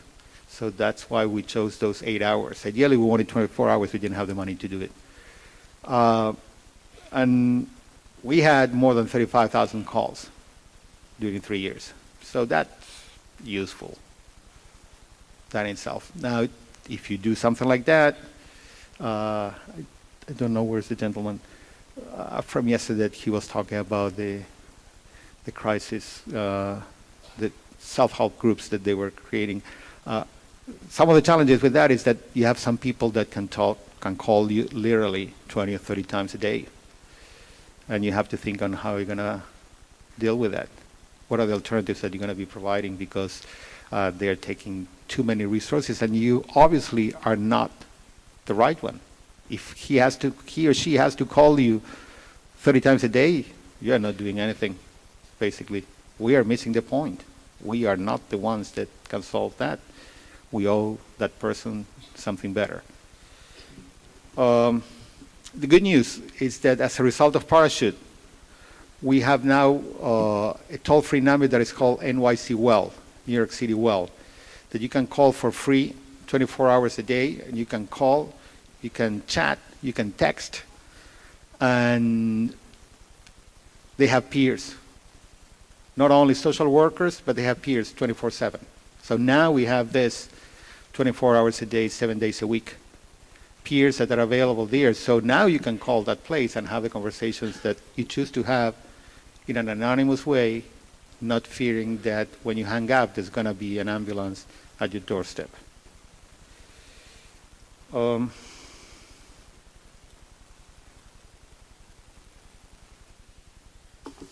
The peer health navigation, as I mentioned before, we struggled with that. And we struggled because we were naive when we thought about how things were going to work. We didn't, and that reflects probably part of the lack of communication that we have in the system. I mean, we should have called, I am part of the Department of Health and Mental Hygiene, so really I'm not proud to say that we didn't do our homework better in order to find out that it was going to be very difficult due to existing regulations to establish medical services within a respite.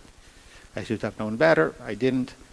But the other piece that then it was an afterthought that probably, and I don't know exactly who said it, but probably this wouldn't have been a good idea for a respite itself. The respite, as I said, it's a home-like environment. If you introduce professional medical services there, would take away some of the things. We ended up, though, contracted with a nurse practitioner. Nurse practitioner, it's like a nurse that can prescribe. She wasn't prescribing, but she was doing more wellness interventions. So she would talk with people about smoking cessation, about sexually transmitted diseases, things in terms to prevent and promote health. So that we did.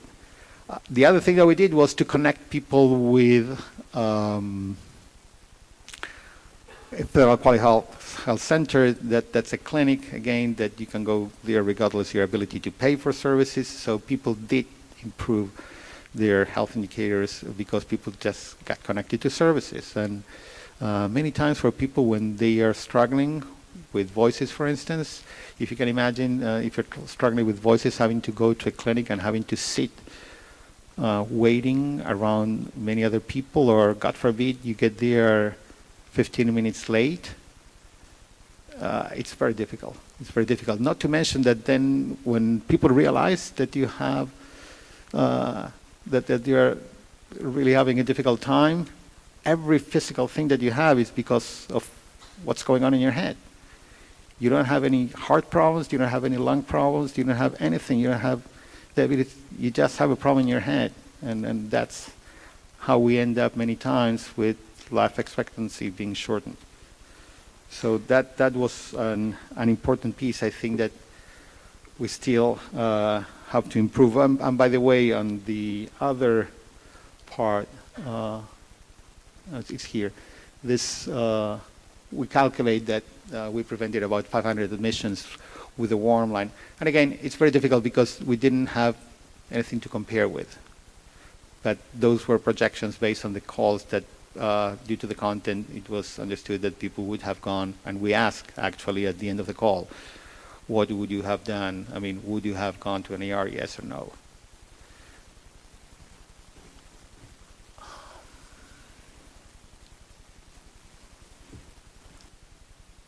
Okay. So this is a summary of what were our interventions and what were the things that we did. I'm going to start to increase the pace a little bit so we can go through everything. This is the thing that, again, was the most significant, one of the most significant ones of Parachute. And we talk about kind of a Trojan horse. That's the idea that we got there with a different stated purpose, but the idea was to increase peer participation, and not even increase peer participation, it was, again, to improve people's participation and engagement with the system. So the peer participation is in itself a tool, it's not a goal in itself. It's a tool to achieve a better participation of the community, because that's at the end of the day. I mean, peers, once they become providers, they're part of the system, so their responsibility is to improve, to help improve the conditions of the community as well. So that's part of their role, and that's how we wanted to do it. That's why we talk about kind of a Trojan horse, because we had to state all the things in terms of cost effectiveness and other things that would resonate with the standard way of approaching these type of grants, but our goal is still community at large, how to improve the quality of life of people.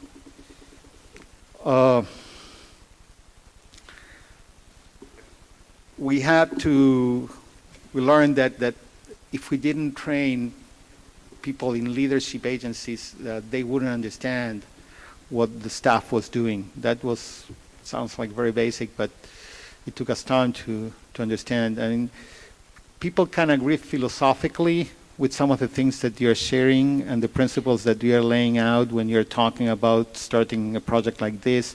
And of course, the money issue, it's very, very important, and people want that money. But even they can really agree with many of the principles.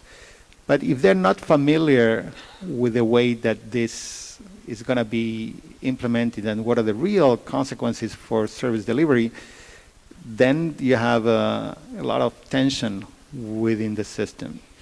You have to work in a way that people get exposed to the depth of the change that you want to promote, and at least be familiar with more than a summary or a 1-hour meeting.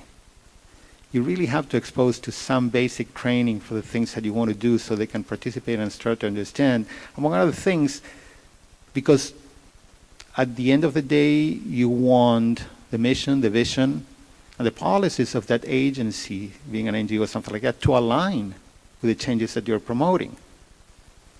If we're doing our job, this should be reflected there. Otherwise, it's kind of a secret that no one knows, and it depends on the goodwill of the person that it's executing, right? So we have to engage, and that's our recommendation, leadership very early, expose them, and talk specifically about that. We had issues, for instance, with human relations, how you hire people.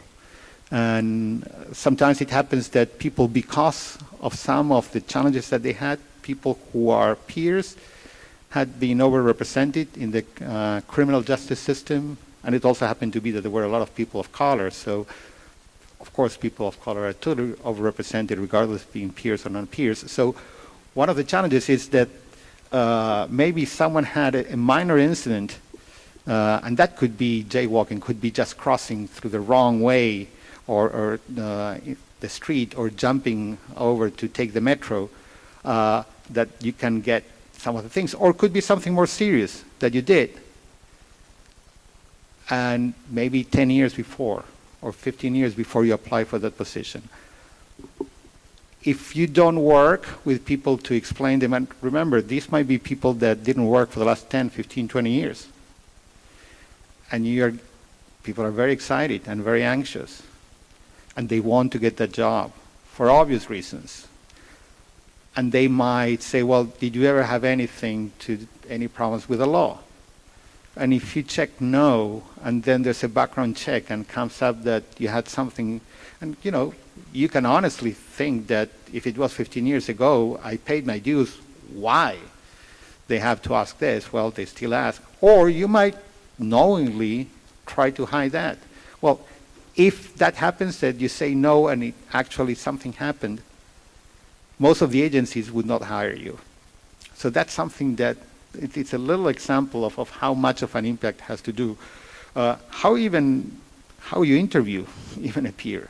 What do you do? I mean, human relations has to understand that when you are interviewing a peer, well, if it didn't work for the last 10 years, I mean, for everything else, people are going to say no. I mean, you have no chance whatsoever. What do you make also, for those of you who hire people, you're going to see someone, you look at the CV, the resume, and you see that there's a gap of 1 year, 2 years, here or there. What do you do with that? How do you question that? When you're not working with peers, that's going to be a red flag. Okay, what happened that you didn't do this or that? Or what happened in these 2 years that are not accounted for? Well, how do you deal with those issues? How do you deal, and again, talking more about integration, how do you deal when you start to hire people? Who's going to be doing that supervision when you have peers? A social worker? Might be, ideally, a peer. But if you're starting from scratch like we were doing, we didn't have peers that had enough experience, more often than not, to supervise. So you have to deal with that. Of course, we had IPS that provided the supervision, but you have a lot of day-to-day things that were not about they were not necessarily related to the things that were being supervised by intentional peer support, but it's what more about, again, day-to-day issues. The issue of getting real feedback, and I addressed that before, it's very important on how to create communication channels that you can trust. That's hard to do. That's hard to do because people don't know, and of course we were government, we were paying for this, so why they would tell us? They would fear retaliation on our part, so there was this conflict. In part, we used, probably incorrectly, but we used our external research team to get that information, and they would communicate as much as possible in an anonymous way. But sometimes could be done, and sometimes they were not being told as well. But that's something that should be considered. Okay.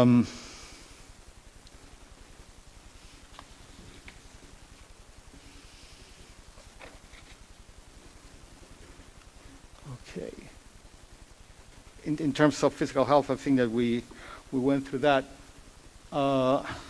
The outcomes. Originally, these were the outcomes that we had to do, and this is, again, what we had to address because of the expectations that the grant had in terms of being focused mostly on health, and this was readapted for mental health purposes. So we had to decrease symptoms, although we know that decreasing symptoms by itself is not necessarily what we are shooting for. If you compare that, maybe with medications, you lower some of the symptoms, and that doesn't say that that's the right thing to do or not necessarily. That in itself, it's not enough in order to make that evaluation. Increase some of the procedures of preventive medicine and a better quality of life.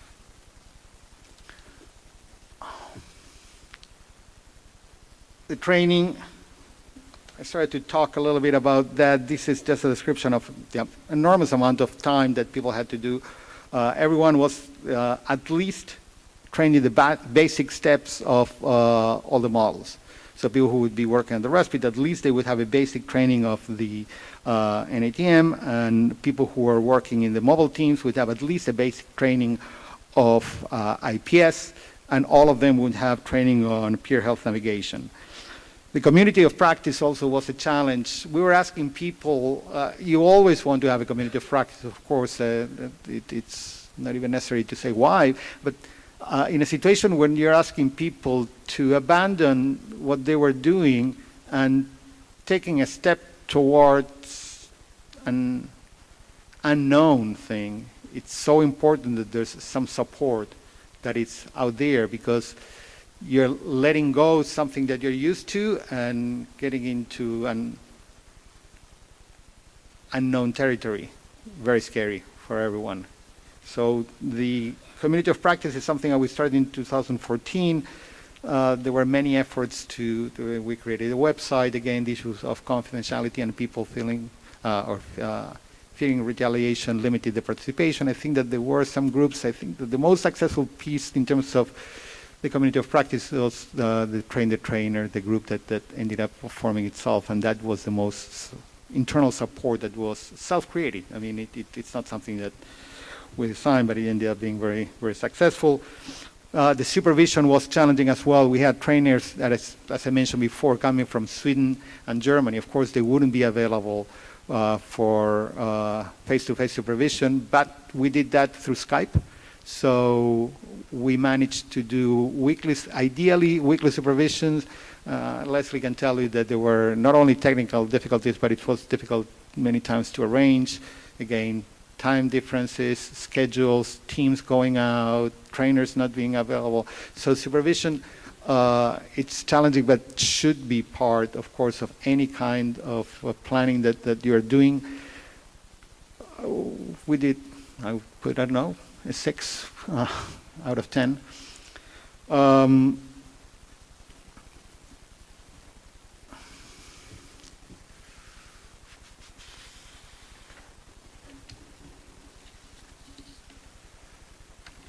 Okay.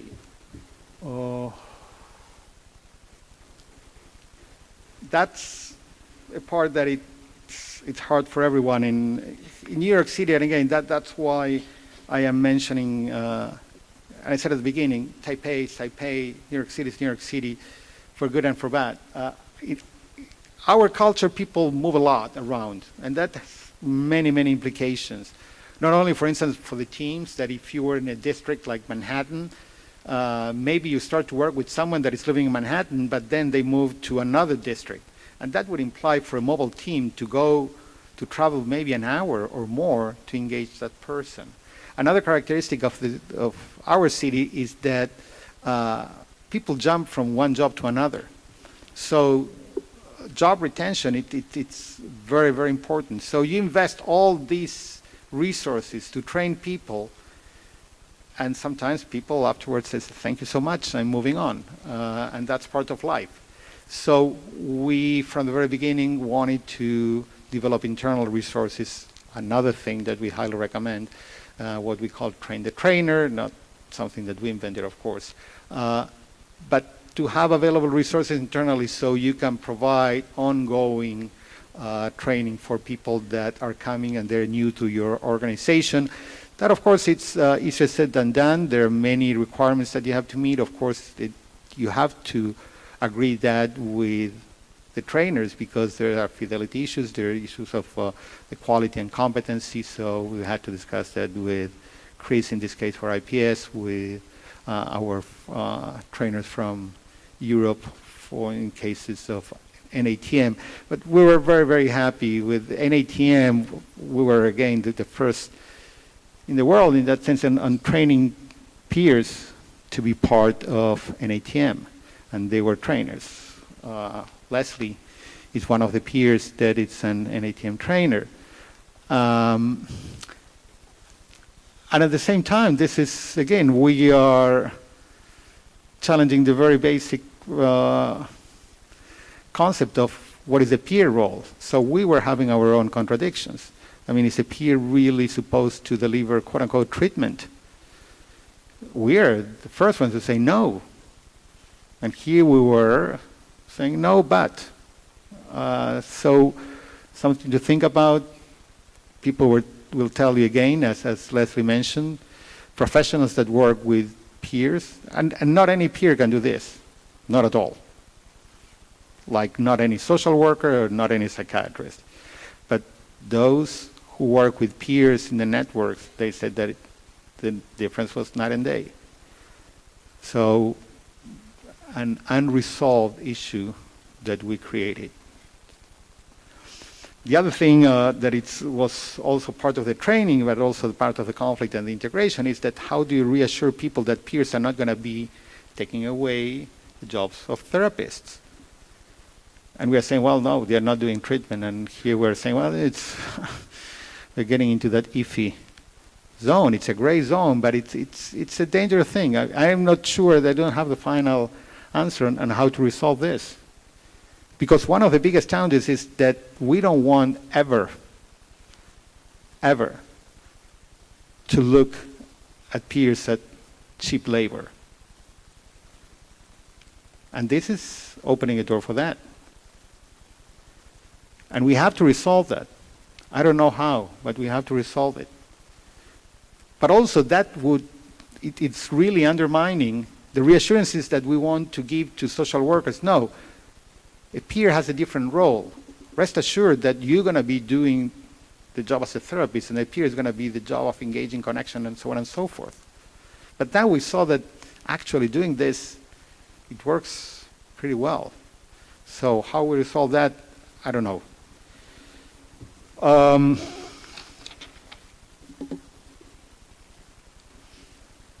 We went through learning community.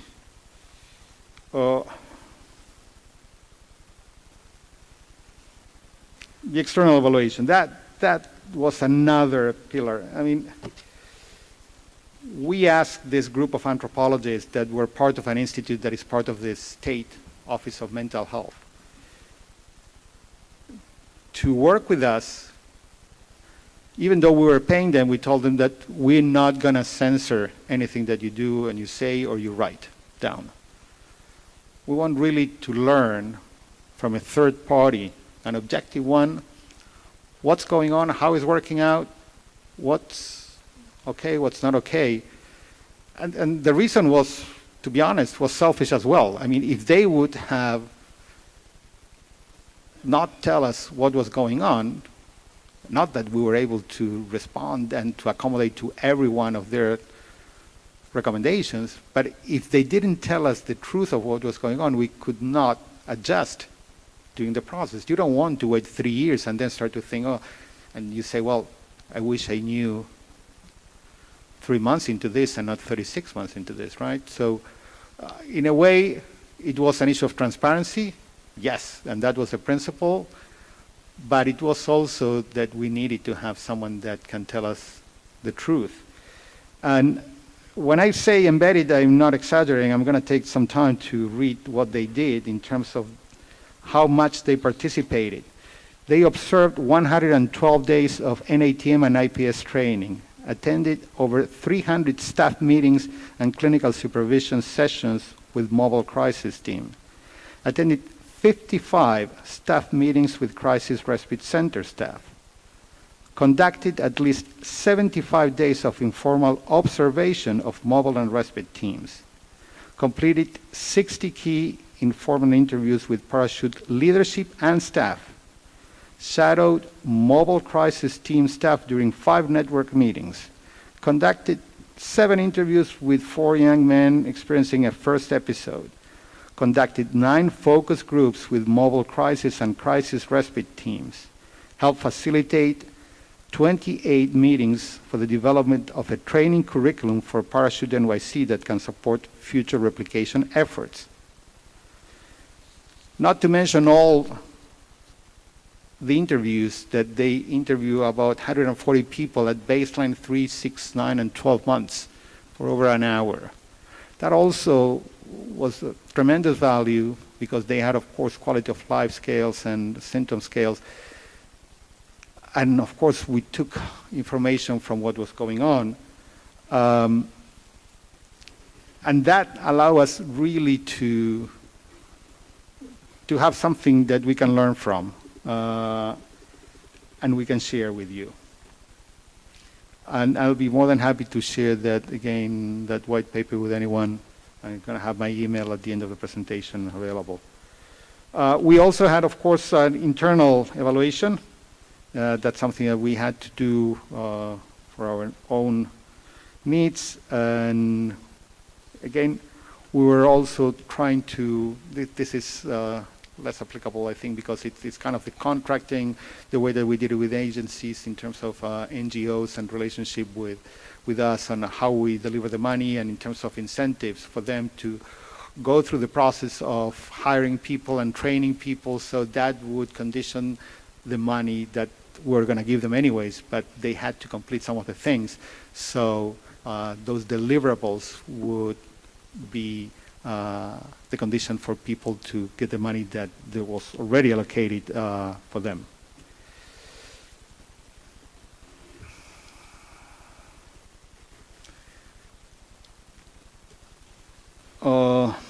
So again, this is a challenge overall with any kind of change that you have, but you know, the system usually doesn't like change, and you have to find a way to motivate people. You have to find a way to engage them.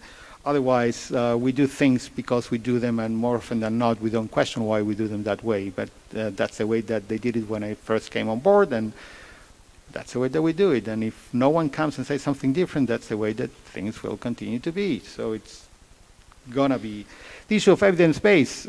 It's again, I'm still waiting for someone to show me that hospital it's a good model, that hospital it's evidence-based, that it's a cost-effective interventions. We don't even have in the U.S., and again I'm talking just for the U.S., I don't know here, if you have specific criteria for hospitalization of someone.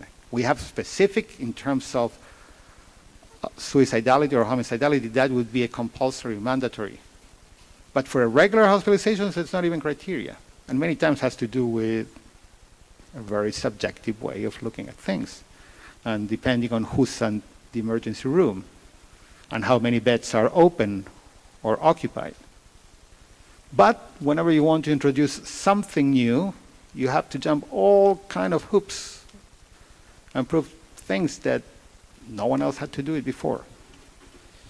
And the last one, it's something that unfortunately it's truth, the history of reform without change, things that we try to implement and then change don't necessarily happen and things fade away. I don't think that that's our case. But it's this issue of evidence-based also limits whatever was the way that we wanted to evaluate. And as I mentioned before, there were many things that happened and many rippling effects that really had nothing to do with the things that we're measuring.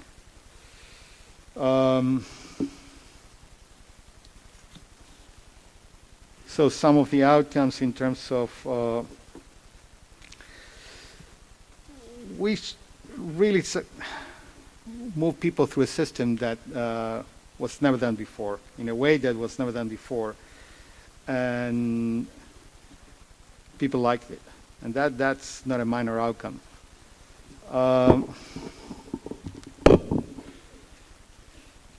It was for the first time introduced a dialogical model at the public system level in the United States. That was never done before. It was done only more in private practice. And that's something that it's still important for us to do in the US.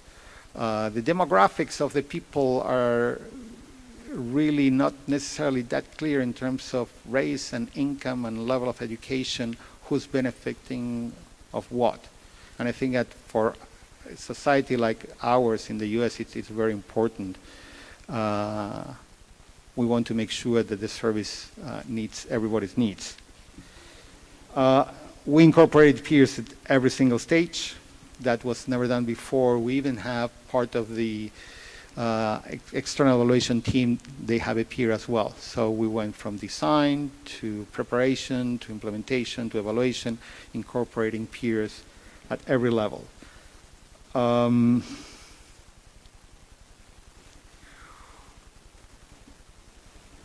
of the outcomes also was that many of the things that we did, it became new regulations within the state of New York. The respite is one of the examples that we did. In the city of New York, in part because of what we did, the entire crisis system is being reshaped as we speak with the involvement of many agencies.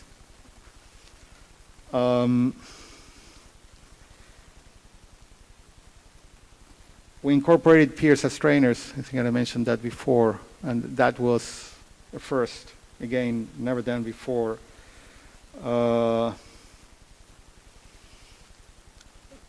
People really were able to start to talk a different language, and that was significant.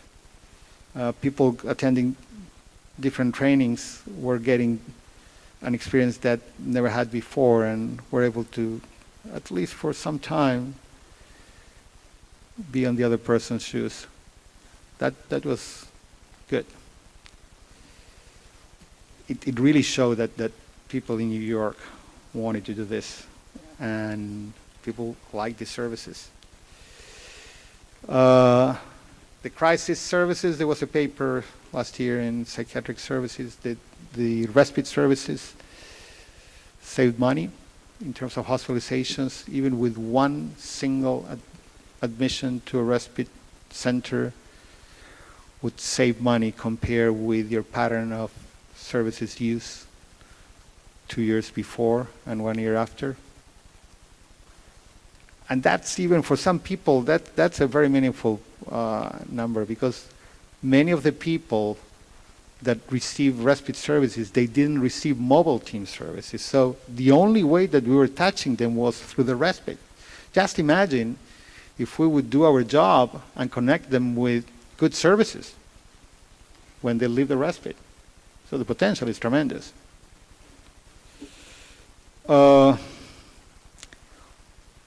In terms of the mobile teams, they saved money in the first trimester, and then it wasn't transferred later on to the expenditures, but it wasn't saving necessarily money. And part of that might be the model itself. Part of that is also, that is, as I said, we didn't have enough time to really train the people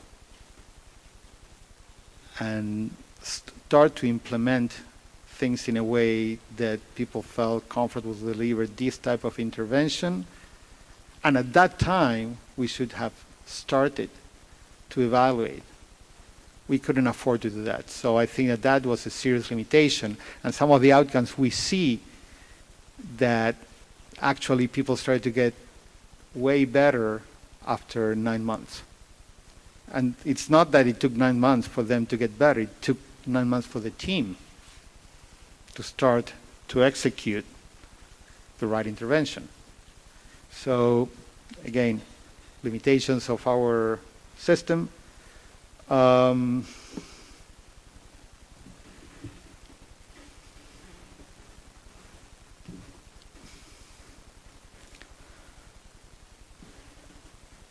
We recruited a total of over 1,242 people that received services. We were thinking more about 1,800, so we under-delivered on that. But also, it was many times we were not recruiting, quote-unquote, the right people, for lack of a better word.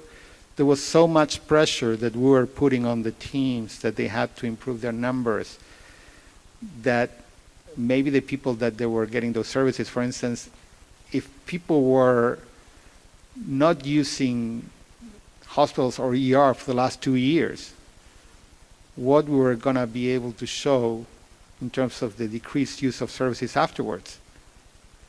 So with self-sabotage if you want, but that's the kind of contradictions and compromises that we had to deal with.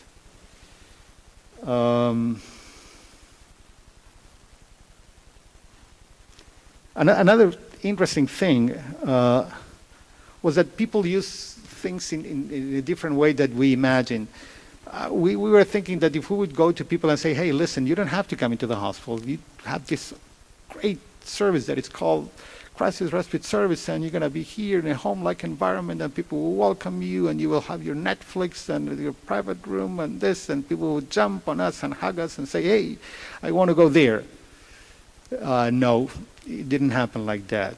Either the person or the caregivers were saying, I don't think so. I really want a doctor with a lab coat and real treatment. That's what we need. And, you know, that's reality. That's why we do these things, to test things, to see how our thoughts, how appropriate are or not when we are confronted with reality. So what we did see actually was that, and that was more for people that never been in the system. For people that have more history of hospitalization in the system, when you offer something like that, they look at you like, I might be interested in something like this, because they went through the system. And again, I want to be more than clear. I am not against hospitalization. I am against hospitalization when it's not necessary. It's the same with medications. Some medications, sometimes, in some doses, help some people. We are so far away from knowing exactly which medications do what, for whom, for how long, at what dose.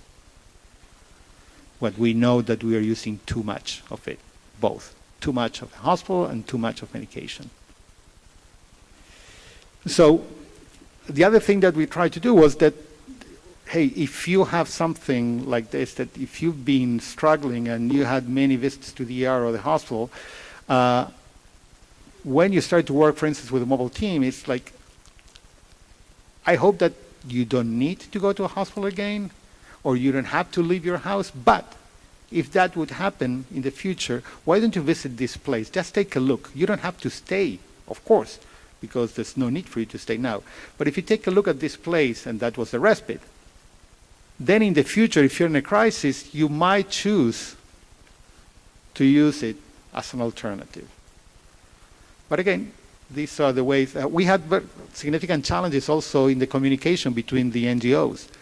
There were different philosophies, and Leslie can talk about, I mean, for instance, between the agencies that were providing the mobile treatment services and the house, and I say housing because it was a housing agency that provided the crisis respite service in Manhattan. They didn't see eye to eye in many things, and that of course attempted to the level of services. That's unavoidable when there are conflict between those agencies. So there's also a need to address those issues and to create some incentives. Why would they have to collaborate? There was nothing for them except for helping people. But except for that, there was no other added benefit.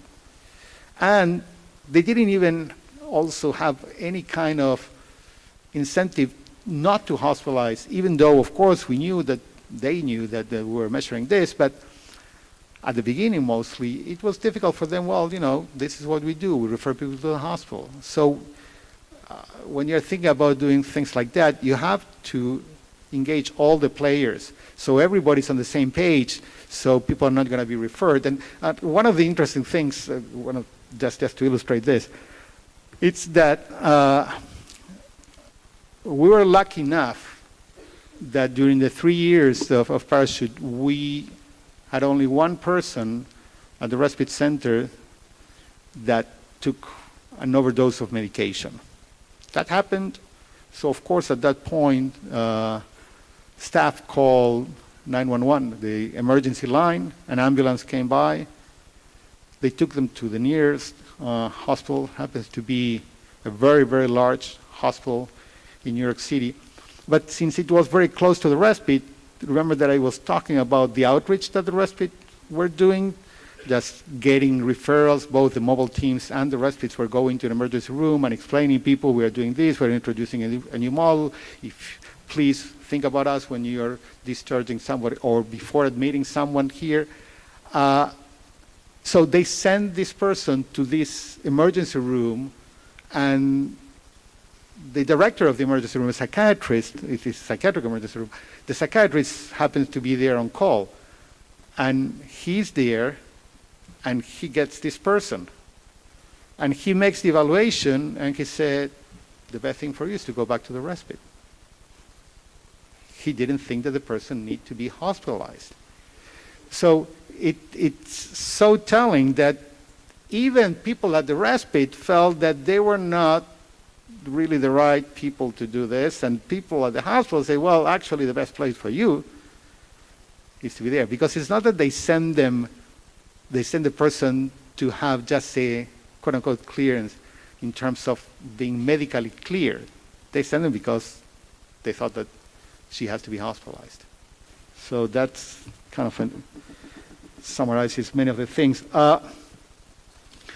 I can share many numbers in terms of improvement in quality of life and things that improve. Interesting enough, quality of life, many indicators that actually improve for the first 10 months and not for the last 2, when those people were starting to disengage because things were finishing. So, and all the numbers are available in the white paper that I mentioned before. Many of the challenges, I think that I cover most of them. I think that, and I'm mindful of time as well.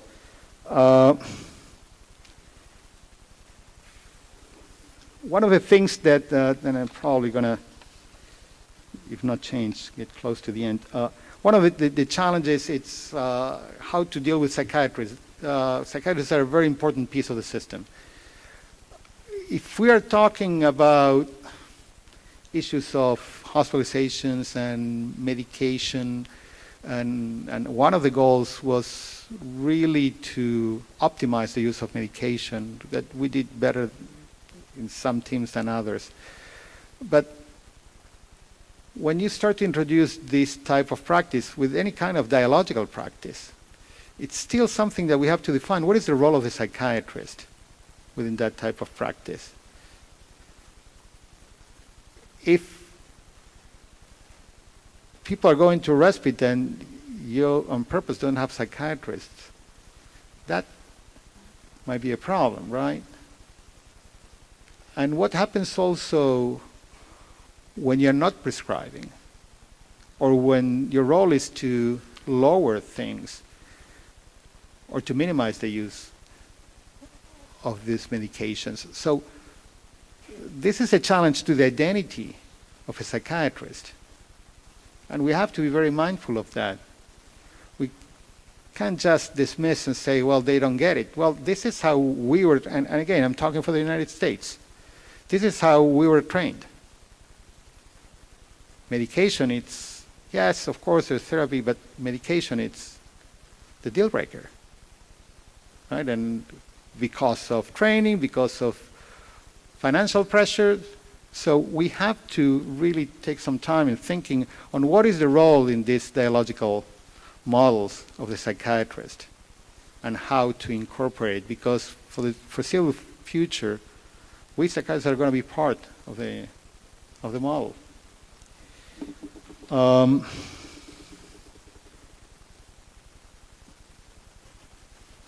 think that I already said too many things. So let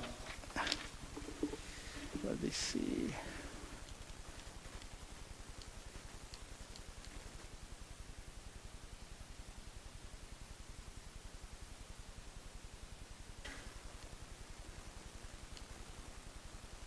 So we still have some issues on, of course, peers' income. I mentioned that, integration. The issue of risk, it's something that I didn't spend enough time to walk towards versus walking away, the things that Chris was mentioning yesterday. How do we work with people in order to encourage them to take risks? How do we see risk as part of our life and our growing process? But also, how do we go beyond that and we include the rest of the community and society in addressing these issues? We can't just do this in isolation. We have to engage. I mean, how do we do in our system? For instance, many people live in housing that is specific for people with mental health problems. So how do we deal with that? How can we change the way that people are at the respite or with dialogical models without training the people who are at housing, right? And so, and the same even with, how do we deal with the criminal justice system? If we're going to be encouraging people to take these risks, so we have to work with them as well. That's a big challenge that we have to address. So that's what I mean by risk assessment, because what we are used to is to go through all these criteria on how do we protect you from doing something harmful, but in that way we are limiting, of course, and suppressing all your ability to communicate about the things that are going on in your life. So we have to address, and it's not very clearly defined in a dialogical model, on how do you address those issues in a way that are more or less directive. How to incorporate that risk assessment, because it's something that most at the beginning you don't know with a person. Of course, the origin of this is something that we thought in the government, and we put it from the top to the bottom. That's usually not a good way to do business. You want to start the other way around. You want to start the bottom up. This was a chance that we had. And then, of course, we really paid a price for that. I think that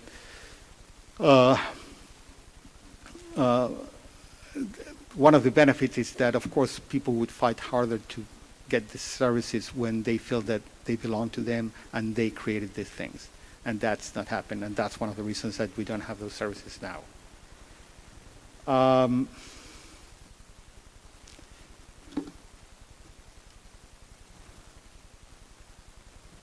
In many ways, again, power sharing, and these are the principles that we feel that we really did well, and we make a dent. We really put the ball forward. It's 12:10. I would like to finish with a video that we had of Parachute. So if you can do that. I was very down. I was very low. I knew I needed help. I knew I was in crisis. They find themselves lost in the system in a repetitive cycle where they're seeking services or going to the hospital every time they're experiencing crisis. There's another way of doing this apart from being in an emergency room. This model is unique. It's different. This is cutting edge. This is the beginning of something very new.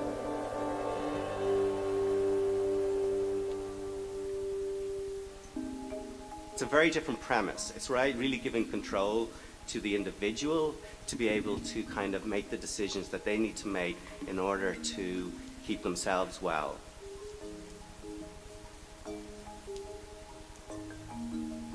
We look at what they want to work on, what they want to do, and where they want to go, and how can we make this possible. It's a user-friendly process. The whole family unit is part of this process. And family in a non-traditional way, meaning whoever's closest to you. We recognize everyone's story is unique. Everyone is the expert in their own journey, and so we're trying to assist folks in lighting their own path. Our staff is predominantly peers that are working and providing services to individuals who are in essence the same. I'm not there to just shoot questions at them. So I'm just there to be like I'm their friend. So they can see that, hey, I'm not a doctor or a social worker. I'm just their regular peer. I know what you're going through. I've been in that situation. We start to build a relationship where you share with me and I share with you. And then once we've connected and once we've built some trust, we can both learn new ways of looking at what's happening, new ways of thinking about what's happening, and then new ways of doing. What can we do about this? What do you want? Where do you want to go? What do you want to be? And we can do that with our model of care. People need to know that there's a place where they can go to take time out for themselves. You kind of come in and you're like, you look, and you go, oh, you know, you kind of like, it's like a breathe sigh of relief. The respite is a home. That's exactly what it is. And who doesn't feel comfortable being home? We have a whole house full of staff here who have either directly or indirectly been through whatever it is you're going through. There are a wide variety of reasons that people come to Parachute. Sometimes people are hearing voices that are really bothering them. Sometimes somebody's family member is really worried about them. The range of reasons that people come in are really wide. A lot of the guests that come here have experienced depression, have experienced loneliness, and I've experienced those things, and I've gotten through those feelings. So when I expose to them my personal experience in that, they can identify. I recognized myself in the other people who were here. It was a different approach. I wasn't someone to be concerned about. I was looked at as a human being. Everyone that comes here, we're encouraging them to continue with your life. If you were in school and you just were having a difficult time, get up in the morning and go catch that class. If you have to go to work, then go to work. We'll be here when you get back.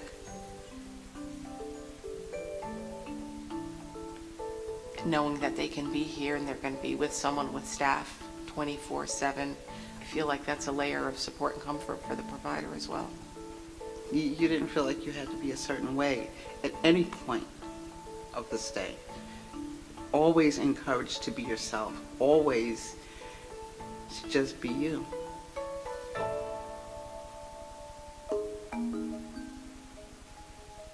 We're kind of, a mental health clinic on wheels. We go to the individual's home and provide those services in the home. We come to your house. This is in-home treatment for up to a year. And we get to come as much as you would like us to be there, once a week, twice a week. And that would be a joint collaborative process between yourself, our treatment team, and your family and friends. We give them treatment in their home. They feel more comfortable. Everything comes to them. They're more open to talking about what's going on and getting better. I'm on the support line, which is for people who are experiencing crisis and need to talk to someone. It's manned by peer counselors. So the people calling in are able to talk to someone who might have experienced something similar to them and are able to talk to them in a deeper way than usual. You're allowing individuals the opportunity to have their own voice, for them to speak freely. I've seen isolation become communication. People learn new things about themselves. They're given an opportunity to find a way to feel better with the support of others, but largely also on their own. Seeing people come into the respite center one way and leaving the respite center another way, maybe closer to their friends and family, maybe feeling more hopeful, maybe feeling like I can do this, that's really powerful. Without the option of the respite, I might have just stayed in the house and gotten worse. I'm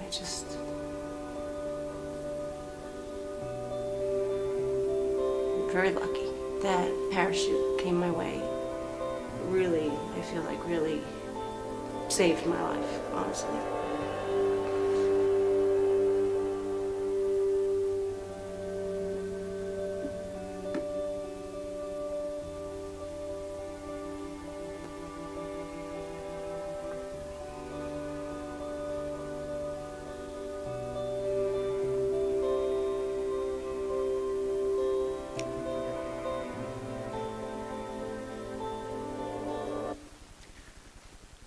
Okay, that's it for me. Thank you so much, and thank you for giving me the opportunity to share with you our experience. Thank you very much for your speech and video clip. 那么接下来这个阶段，我们要邀请黄松丽召集人来为我们做一些回馈，并且也同时开放现场 Q&A 时间。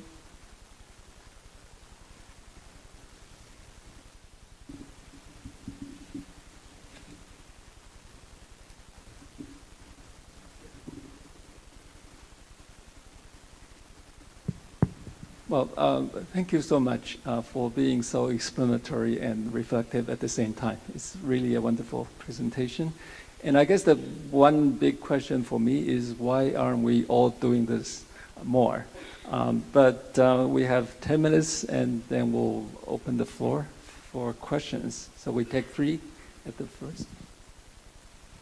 I wondered if I might make a couple of comments. Firstly, a big thank you to Pablo for presenting something that is not just look at us, how wonderful we are, didn't we do well, but is really, this is what we've learned, and this is how we recommend you might go forward if you want to do something that is similar. And I wanted to make a couple of comments, clarifying comments really. Pablo talked about the resistance that there was with a lot of people, a lot of clinicians when they came into peer support training, and that was true. Many of them didn't even know why they were coming to a peer support training. And he alluded to it, I just wanted to reinforce that an extraordinary number of them made a complete 180-degree turn, either by the end of our training, by which stage they were much more supportive and sort of had taken on some of the philosophy that we were talking about, or later on in the project. And that was really heartening and very humbling, and sometimes it seemed there was just a bit of a grief process that needed to happen for people getting the understanding that what they had always been doing that they thought was helpful was actually harmful and sometimes traumatic for people, and that took time. Secondly, supervision was mentioned, and in intentional peer support, we actually now call it co-reflection because we consider it's really important. It's actually similar to what you might know of as clinical supervision, which is only looking at the relationships with the people that we're working with, and it's the intent is to reflect on our part in it, not to talk about the other people. So that makes it really different from a multidisciplinary team meeting or from the other parts of supervision, which are administrative supervision, are about shifts and job descriptions and things like that. It's really important in crisis respites in my opinion, to keep people as independent as possible, and so people are expected to cook their own meals or to participate in cooking, to do chores. Being looked after really takes autonomy away and leads to some really unhelpful dynamics, I think, and internal beliefs. So just wanted to say that. And about psychiatrists. So my experience was that psychiatrists sometimes felt that they were too important to do all of the training. So not all psychiatrists did all of our training. The intention was that they did. Sometimes that was because of how busy they were, and sometimes I think it's because of cost. They're paid a lot more, costs a lot more for a psychiatrist to go to a training, and sometimes it was just because they felt that they were above the training, but it was really helpful when they were able to come on board. But it's a huge paradigm shift, and it was just extraordinary that the number of people who came, did and were open to it. There was a comment I wanted to make about, Pablo alluded to some therapists felt threatened in their jobs, and I've always, I understand that, but I think it's ironic. It's a bit like if I'm unhealthy and I need to lose weight, and I find that exercise and a change in diet does the trick. Isn't that more desirable than my taking some weight loss pills and putting some poisonous chemicals in my body and spending a lot of money on doctors? And it's a similar parallel, but it's a really hard paradigm for people to get around. And there's plenty of work out there for therapists. Don't get me wrong, I think a good therapist is more precious than gold.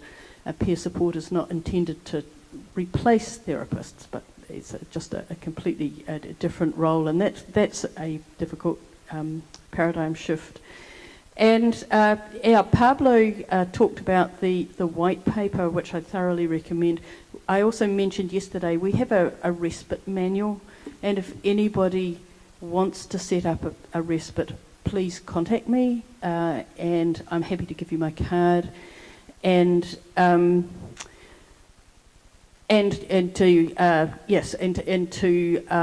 talk about how to do this.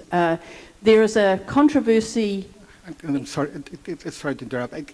There's only 5 minutes left for people to have questions. All right. Okay. I wanted to say the respites were not peer run, they were clinician run, and that's controversial, but I believe it's the only way we could have got the funding. Thank you.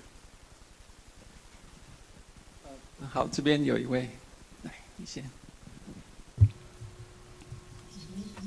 Thank you. My question is that the stigmatization of mental illness in U.S. Is it related to racism? And also for respite service, so do you publicly promote that you have this service, or you do it in secret? Or maybe in Taiwan we see that maybe community residents are against having this kind of facility in their community. So I wonder, in your service, how did you promote that you have this service of respite center? Thank you. How worse was the stigmatization on person with psychiatric problems? How bad is? Oh, the issue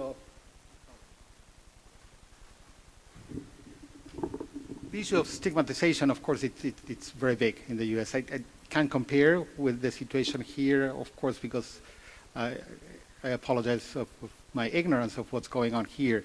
We have issues, of course, of discrimination in the U.S. So that's also one of the reasons that the home interventions, it's also beneficial.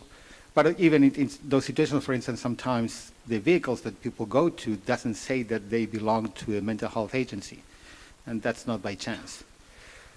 In terms of location of respites, it's we even have a name for that, NIMBY, not in my backyard, doesn't translate, but those are the initials, NIMBY, those are the initials of that people use in order to prevent, quote-unquote, people with psychiatric problems. We were able to, and on purpose, we transform existing buildings, so we didn't go through a process of authorization. I think that overall now, we didn't have time to mention, I mean, the respites are quite integrated in the community, and at least 2 of them are doing community events where they open and they do a barbecue for other, and invite other members of the community. So people, and that's on purpose to see this is who we are. These are people. You are people, we are people. We are all the same. 好，我们还有时间，再来2个问题，好吗？ We can open up for 2 more questions. Thank you, Dr. Sadler, modest speech. I have 2 questions. First, the cost of the parody plan per person. Hey, in my knowledge, the UK have 5,000 per person. The second question is, why did the anthropologist expert join the evaluation? Thank you. I didn't understand the second part. Why? The pathologist. Anthropologist. Why they were anthropologists joined this planned evaluation? Why they were anthropologists? Yeah. Well, because we felt that they were a perfect complement in terms of their background and ability to connect both with the teams and the users of services, and to elicit the information that we needed the most.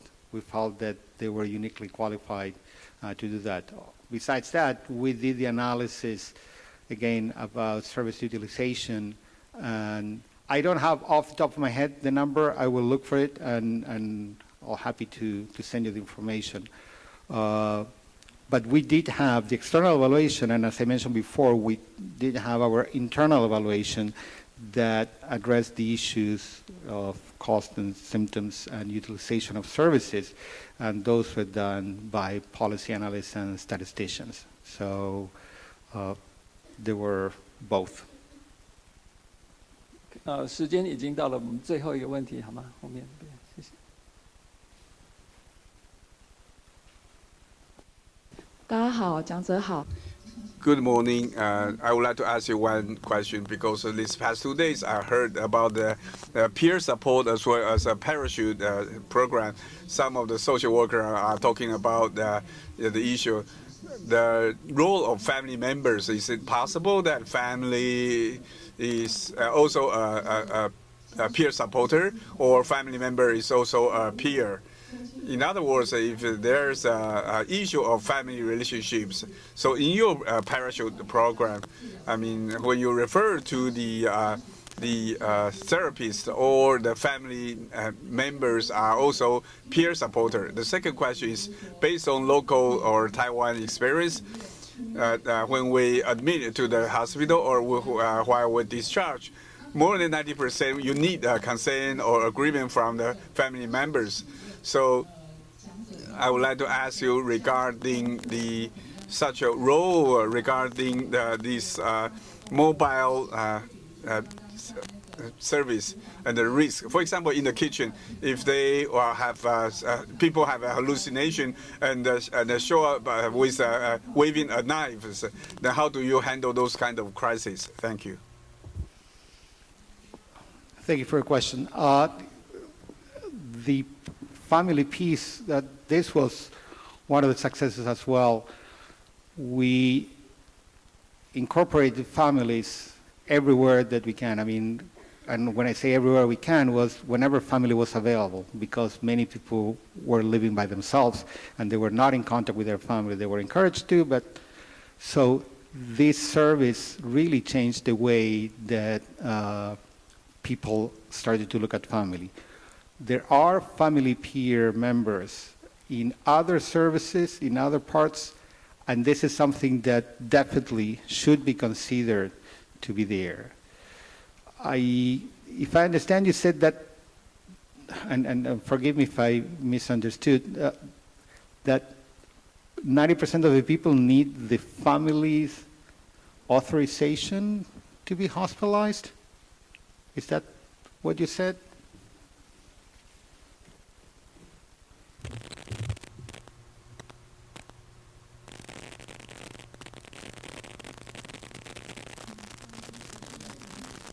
Excuse.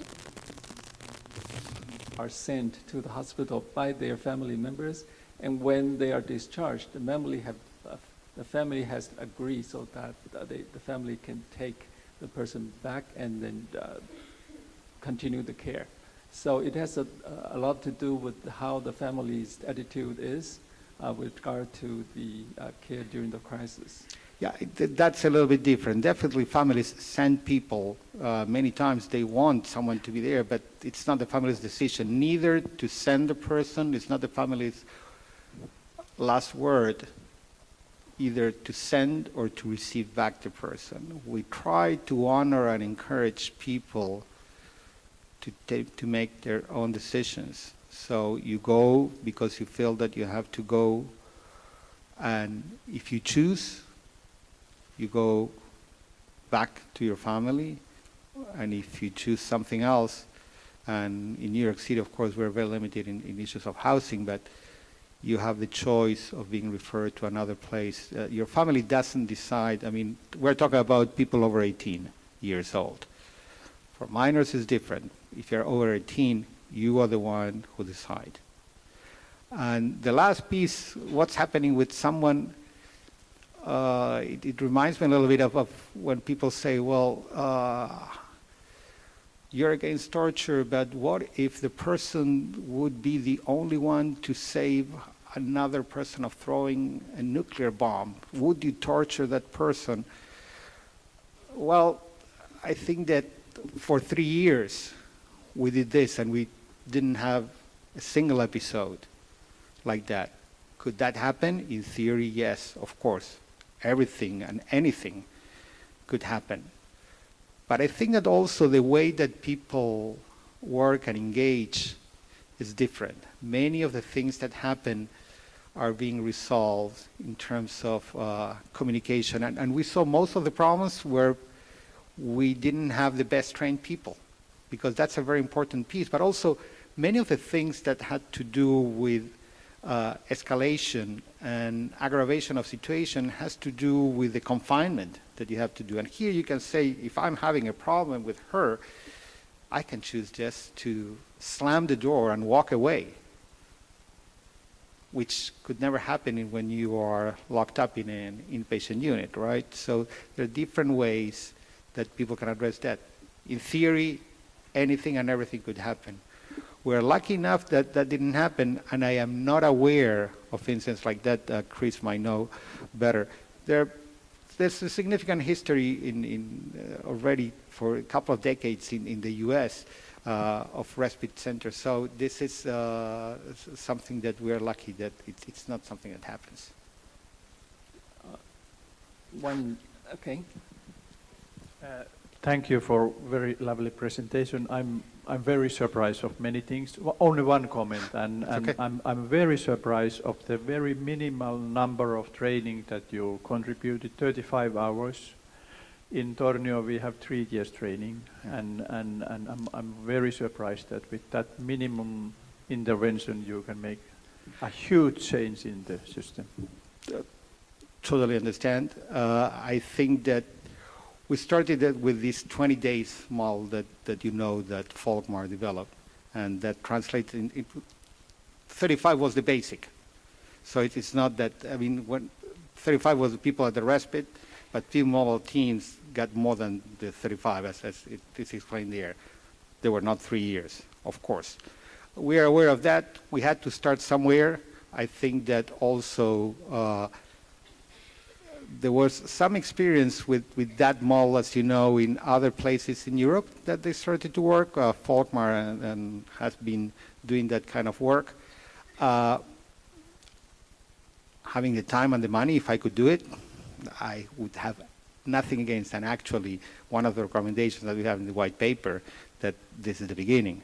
People should get access, of course, to continue to develop their skills. Absolutely. I would never argue against that.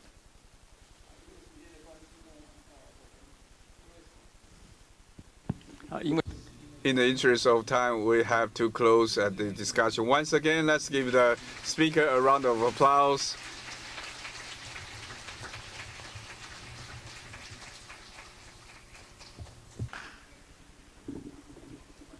Thank you very much.